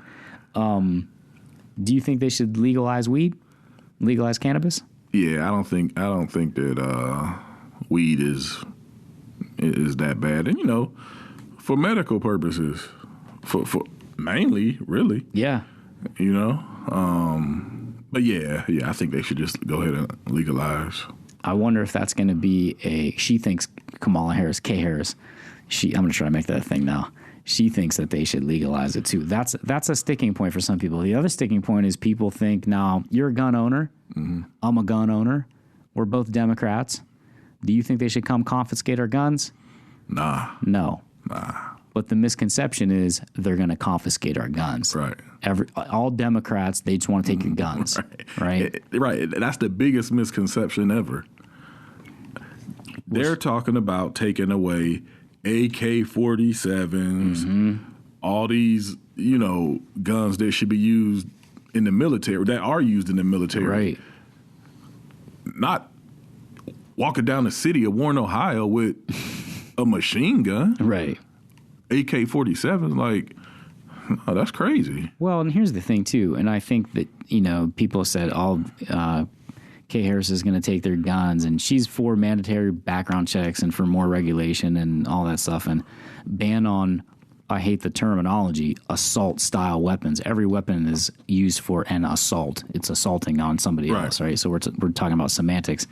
But I think this idea of, like, mandatory background checks, the NRA gets put against her, and then they spin it that all Dems want to take their guns.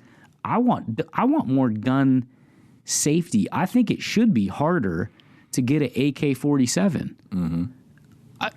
I don't have a problem with anybody having it. Right. If you want an AK-47, or not an AK-47, an AR-15 or that type of gun, if you want an AK-47 that's not full auto, because you can't get full auto anyways. But if you want a Chinese SKS that's not full auto, I think that's fine too. But you should have to go through proper channels to get it and prove that you're responsible enough to have it. It's the same way when you drive a truck. You and I have a certain kind of license. If you want to drive a double axle or, a big, you have to get a certain type of license. Same thing with the gun. You want to have this kind of gun? I'm not saying you can't have it. You should have to have a better license for it. Yep. That's it. People are nuts, man. People are nuts. She also wants a path to citizenship, which I think is kind of cool. But anyways, we don't have to get too much into politics because we've been chatting for a while. I had a really good time talking about this stuff. I think we should talk about it again because I think we could get deeper. Did we cover all this stuff? Have we changed the world yet? I think this podcast, we changed the world. We changed the small part of the world. We changed the small part of the world. Once everybody listens, get some laughs and see the seriousness, some of the seriousness that we talked about. Well, I think it's important that people have these conversations and they have them openly. And it might be uncomfortable. Oh, it's going to be uncomfortable for a lot of people to even for, it's not uncomfortable for me, but I do want to have these open conversations but I know for sure it'll be uncomfortable for them. Well, not for me. I think we have to sit it down in a forum, and it doesn't have to be like a formal forum. Right. But like the forum could be the kitchen table, or it could be hey, are you willing to have this open? I'm going to tell you my feelings. You may be offended. Right. Okay, cool. You're going to tell me your feelings, and I may be offended, and that's okay. But at the end of the day, let's try to come to a better understanding and not react so emotionally. Let's try to figure this thing out, like from a logical standpoint and like a puzzle. How do we put this piece of the puzzle together to make a better looking world that we live in? This just popped in my head when the whole George Floyd stuff, and so there was a few people that I lightweight called out when all of that stuff happened, the Black Lives Matter and stuff. I want to ask you about that Black Lives Matter. Go ahead. I'm not going to take a note. Because even before George Floyd, just all of the killings and stuff, by police on black and brown people, you never see nobody post none of that, right? But then as soon as Black Lives Matter come out, then here go people, Blue Lives Matter, all lives matter. Right. Like, that's so corny to me but when I call you racist, I'm not racist. Well, but all these people just got killed. You don't have one post about that. But as soon as Black Lives Matter come up, now you got to say all lives matter. How can all lives matter if black lives don't matter? Or blue lives matter? Yeah, you're right when you say all lives matter. You're right. You're right when you say blue lives matter. Right. But how can all lives matter if black lives don't matter? And once again, people can't answer those. People don't answer those questions when I ask them. Well, I think when you put it in a sense of like, if that person is the one that needs help over there, then that person is the person that you give attention to, right? They're the one that's in distress. Right. So if the black community is in distress, then that's what we need to address. These other people aren't in distress. Now, I think we do get into a position where, and I think this is where people get defensive. This is what we were talking about. I think we get into a position, maybe not with the white or all lives matter. We get into a position where the blue lives matter things, people are like defensive of police because everyone's like, the police are wrong and we're going to, and then everyone puts up their guard and their barriers. Because I can remember asking this question and thinking about this. When I was in Bowling Green, they had fraternity row or sorority row. I wasn't a part of that. Right. And that's anyone that was, that's cool, whatever. It wasn't my thing. But they had the black fraternity. And I thought, okay, I don't understand. So that's just a black fraternity? Oh, it's just a black fraternity. Okay. And I posed this because I took ethnic studies and, I was always involved. I always want to understand people. Mm-hmm. So I took religion classes and stuff because I want to understand people. Mm-hmm. And so I posed this to my ethnic studies professor, who happened to be a very attractive female. And we had a questionnaire that went around. It was like, have you ever been mistaken? What do people usually think you are? Do they think you are Mexican? Have you ever got mistaken as, this, that, or the other? And I was trying to be funny. I knew she was Italian. She didn't tell me this. I just knew she was by her mannerisms and how she looked and stuff. And so we went around the room and she said, does anybody, this person? And she said, how about me? And I said, I was trying to be funny because I wanted to get her attention because I thought she was really cute. And I was like, black. People think you're black. And she was like, actually, they do. She goes, you don't really think that. And I said, really? I said, I just said it like I was kidding. It was a joke. She goes, I know you said it was a joke, but she's like, I do get mistaken for that. Really? But yeah, by people who, because she had her hair was tighter, it was shorter, it was curly. She had dark skin, like we're Italian, we're dark skin. And it was like close to summertime, so she had a nice tan.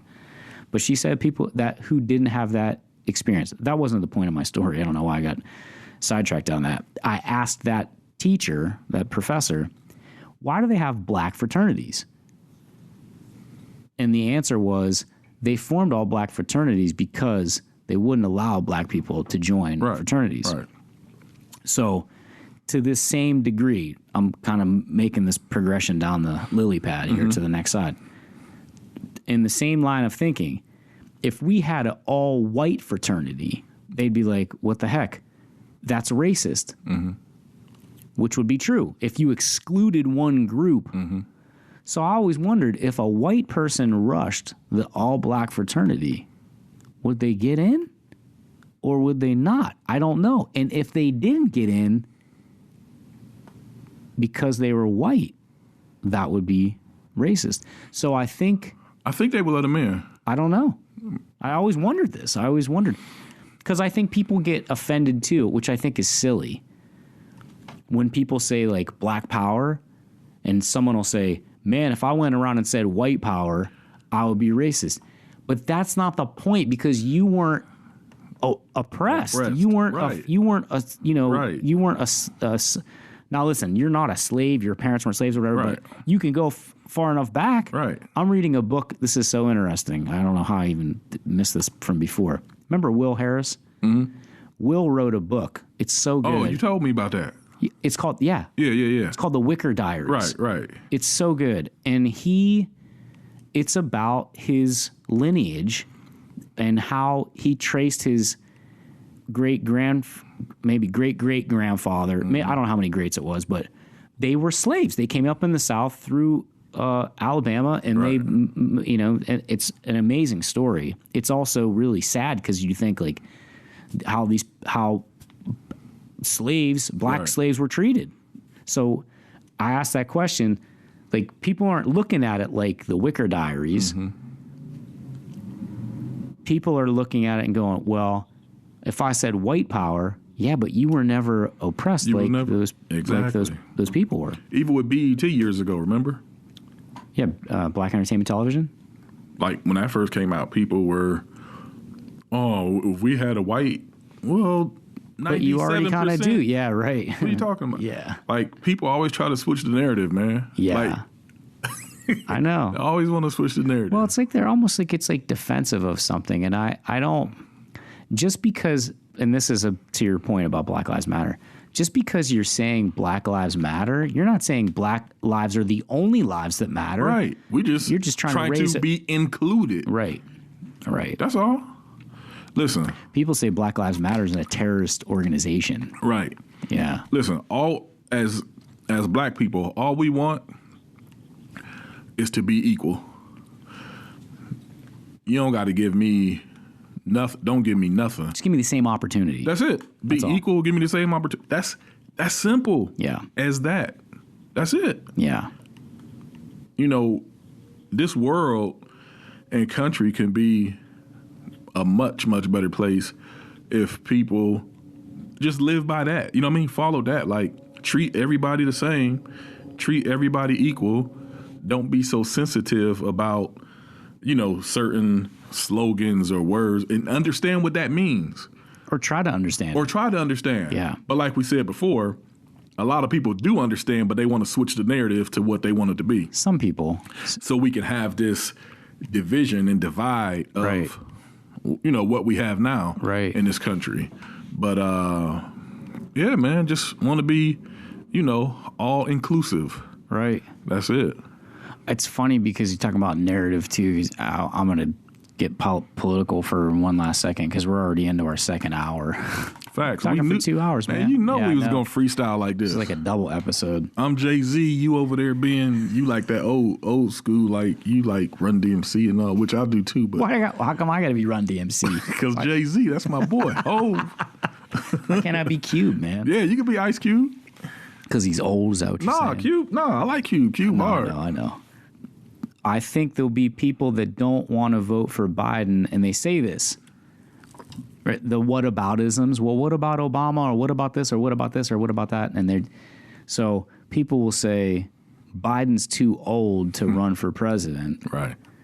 And Kamala Harris will be the president then, because there's no way Biden's going to make it through a first term. Which, you know, all you fact checkers out there, Biden is only 3.5 years older than President Trump. Right. And I say President Trump because I'm showing the office respect. Respect. I know. Right. I knew that's why you said. I always refer to Trump just to President Trump. Right. And so he's only 3.5 years different. And so people will go, I'm not voting for him because he's old, because he's not going to make it. He's only 3.5 years older. So, I mean, and you don't, okay, so Kamala, so we won't even go there. But then they'll say, I'm not going to vote for him because he's senile and he's showing early onset dementia. I want someone to show me, if a doctor came to me and said, I examined Joe Biden and he has early onset dementia or any other type of these things that would impair his, I would say, okay, cool. Right. Now we know. Right. All the Facebook doctors out there that have experience, I have experience with old people, I take care of them, blah, blah. Yo, so does everybody else, okay? Right. I've got experience. My grandmother's 96 years old, man. everybody. I was about to say we all got experience because we all got, most of us, grandmothers and grandfathers just old, so we all have experience. Everybody's seen some dementia or Alzheimer's or some whatever. Form of it, right. Oh, this guy, well, he sure shows it. And then I'll say, if I point out President Trump, I say, well, okay, one guy might be senile. What's this guy's excuse? Right.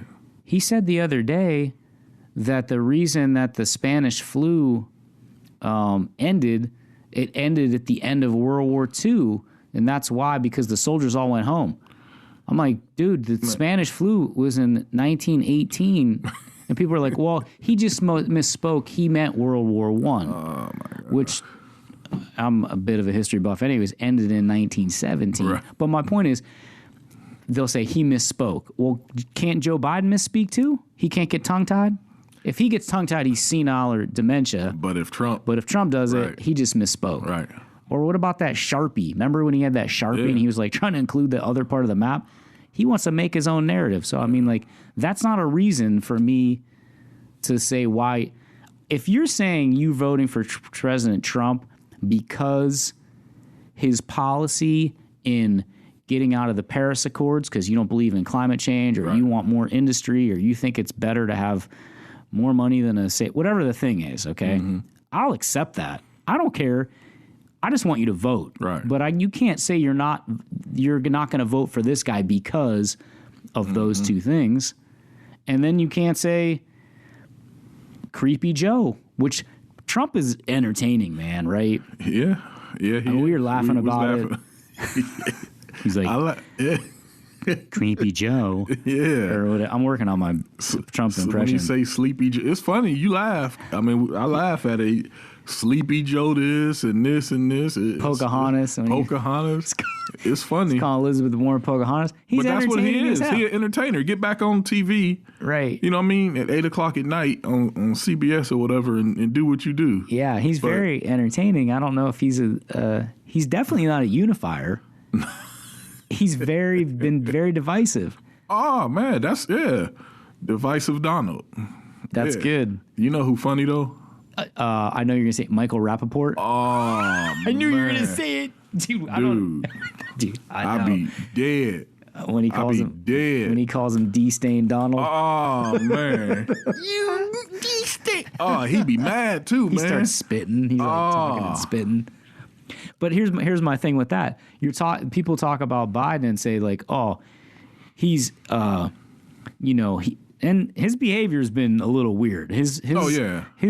parameters of personal space is a little weird. Right. But it's also kind of an age thing too, to an extent. Like sometimes people don't know their personal space and they don't know that that's not acceptable anymore or whatever. I'm not making excuses for him. I think his thing is a little weird. He's a little too touchy-feely. Some people are touchy-feely. Right. Some people are close talkers. I'm not into that either. Right. But they'll say, he's weird, Creepy Joe, he's smelling hair. He's he had that girl brought those allegations against him, right? But that's your reason not to vote for him? Look at this guy. This is the epitome. This is the meow meow grabber. He said grab him by the meow meow. I'm not going to say the word because I know girls get offended. All guys, and I get it. There's locker room talk, okay, whatever that is. Listen, girls, if you don't think guys don't talk a certain way around their guy friends, you're crazy, okay? They all talk a certain way, and sometimes it's not in the most flattering way. We're ignorant pigs. I'm just saying and I'm pointing to me. I don't mean Chuck. I'm saying we as men. But he's also had tons of allegations of sexual misconduct, groping women, and rape allegations. In fact, just the other day, one of the judges allowed the woman who accused him of rape. President Trump has a rape accusation against him, right?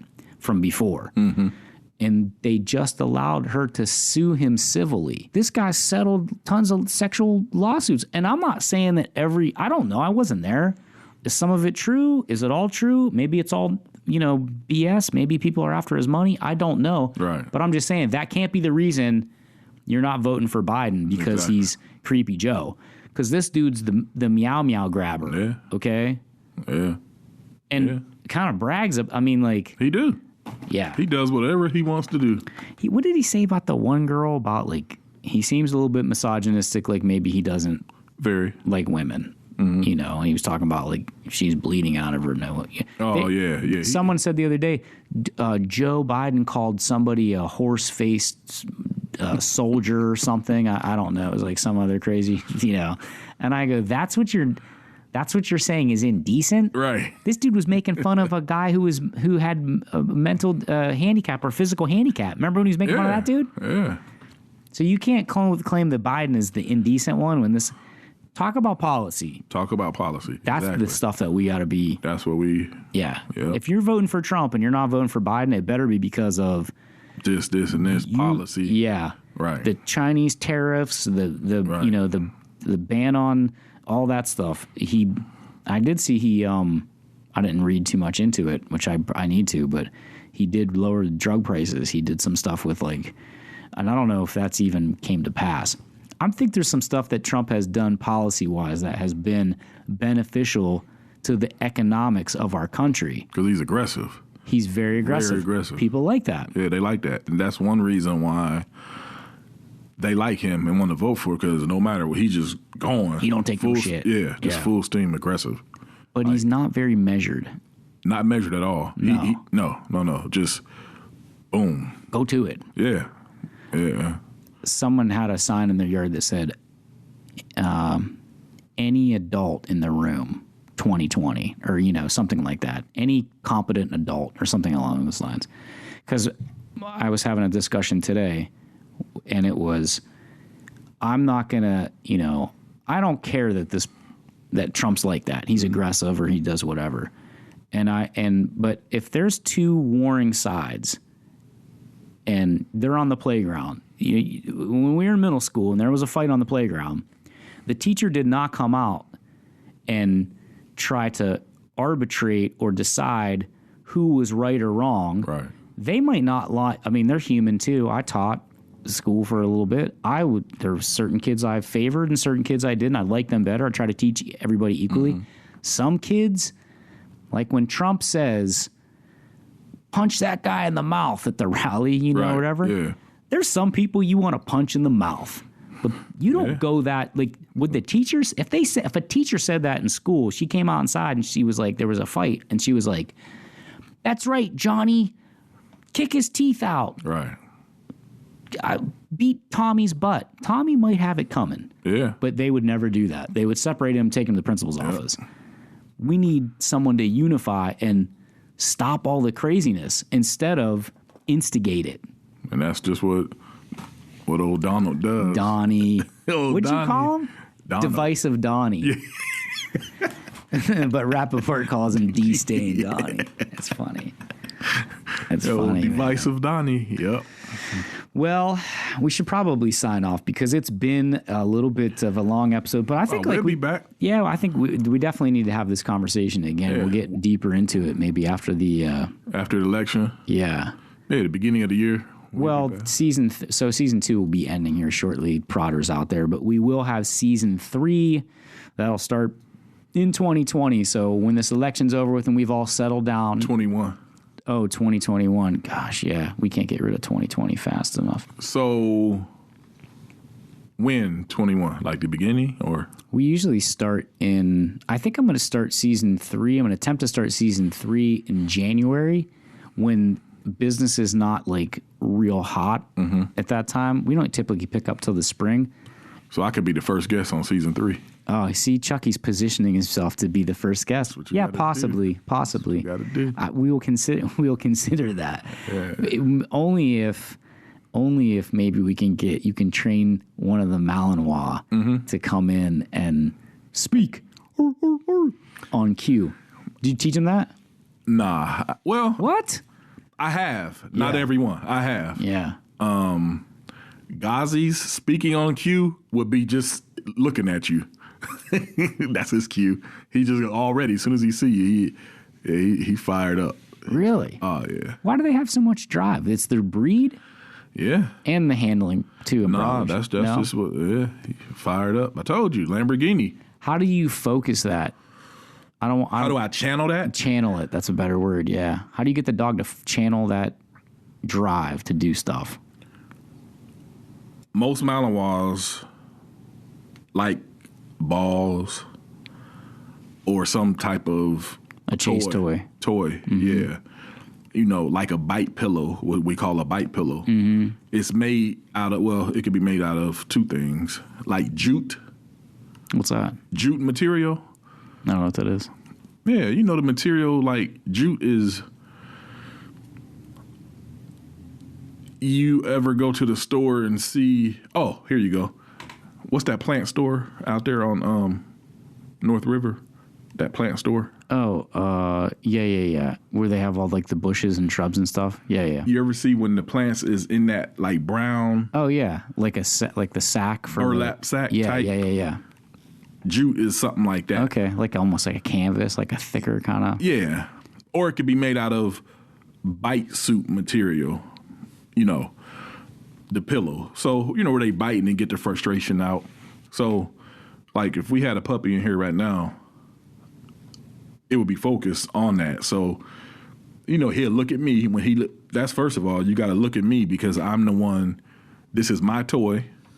Mm-hmm. So, whatever action I want out of, like, if I'm training focus, you focus on me because I have this toy. When the dog look at me, then I give him the toy. You know what I mean? And I'll start it all, they'll be on a long leash. So most dogs, they go on a walk off, but you have the leash so you can reel them back in. You can take the toy, do it again, like throw it once they look at you. You know, you could use, like I said, a ball or a bite pillow or food, whatever. That's how you channel it with. You feed those dogs a certain diet? Sometimes raw diet. Yeah. Yeah. Because dogs don't eat plant material unless they're sick. They'll eat grass, but they don't eat plant material in the wild, right? They only eat meat. And that's like, we get to a whole nother thing. Like, people that feed a raw diet, or if you go to the grocery store, or not grocery store, if you go to the pet store and you see this real high expensive dog food, and you look on there, it have all these different vegetables. Soybeans, cornmeal. Yeah, right. So since dogs come from wolves, right, from back in the day, when wolves eat, I hate to say this, rabbits. Sure. Oh, yeah. What do rabbits eat? Plant. A small part, right? A little bit. Like, when they eat the rabbits or whatever, it's only a small percentage of plant that they have in there. Right. Not this whole bunch of this. Right. So in feeding raw, if you just take like a handful of spinach or whatever and just toss it in there, that's all it need. Yeah, it don't need no berries and this and that. Right. Organs, meat organs. Yeah. And stuff. Well, I think that's when wolves, when they ate rabbits or smaller whatever they were, the only time they got like a vegetarian diet is when they ate the rabbit stomach or whatever. Yeah, it is. Yeah. So that's why we don't need to feed a lot of, and all that is, when you do that, throw that little pinch of spinach or whatever in there. That's just for the fiber. Mm-hmm. For them to use the bathroom. It don't have to be all this vegetables and fruit mixed. Nah. Right. They're not eating the pyramid like we should be. Exactly. Yeah. Exactly. Well, it's been very interesting talking. We went from dogs to we had the whole mailmen. The whole spectrum. To, yeah. Yeah, we knew we were going to go that way. So I think this was good. I hope everyone that listened got educated a little bit and entertained about dogs. And I think the point of this podcast, the message today is, aside from any information you could pick up from Chuck about the dogs, is just respect and be kind to one another. Treat everybody as an individual, not as a group.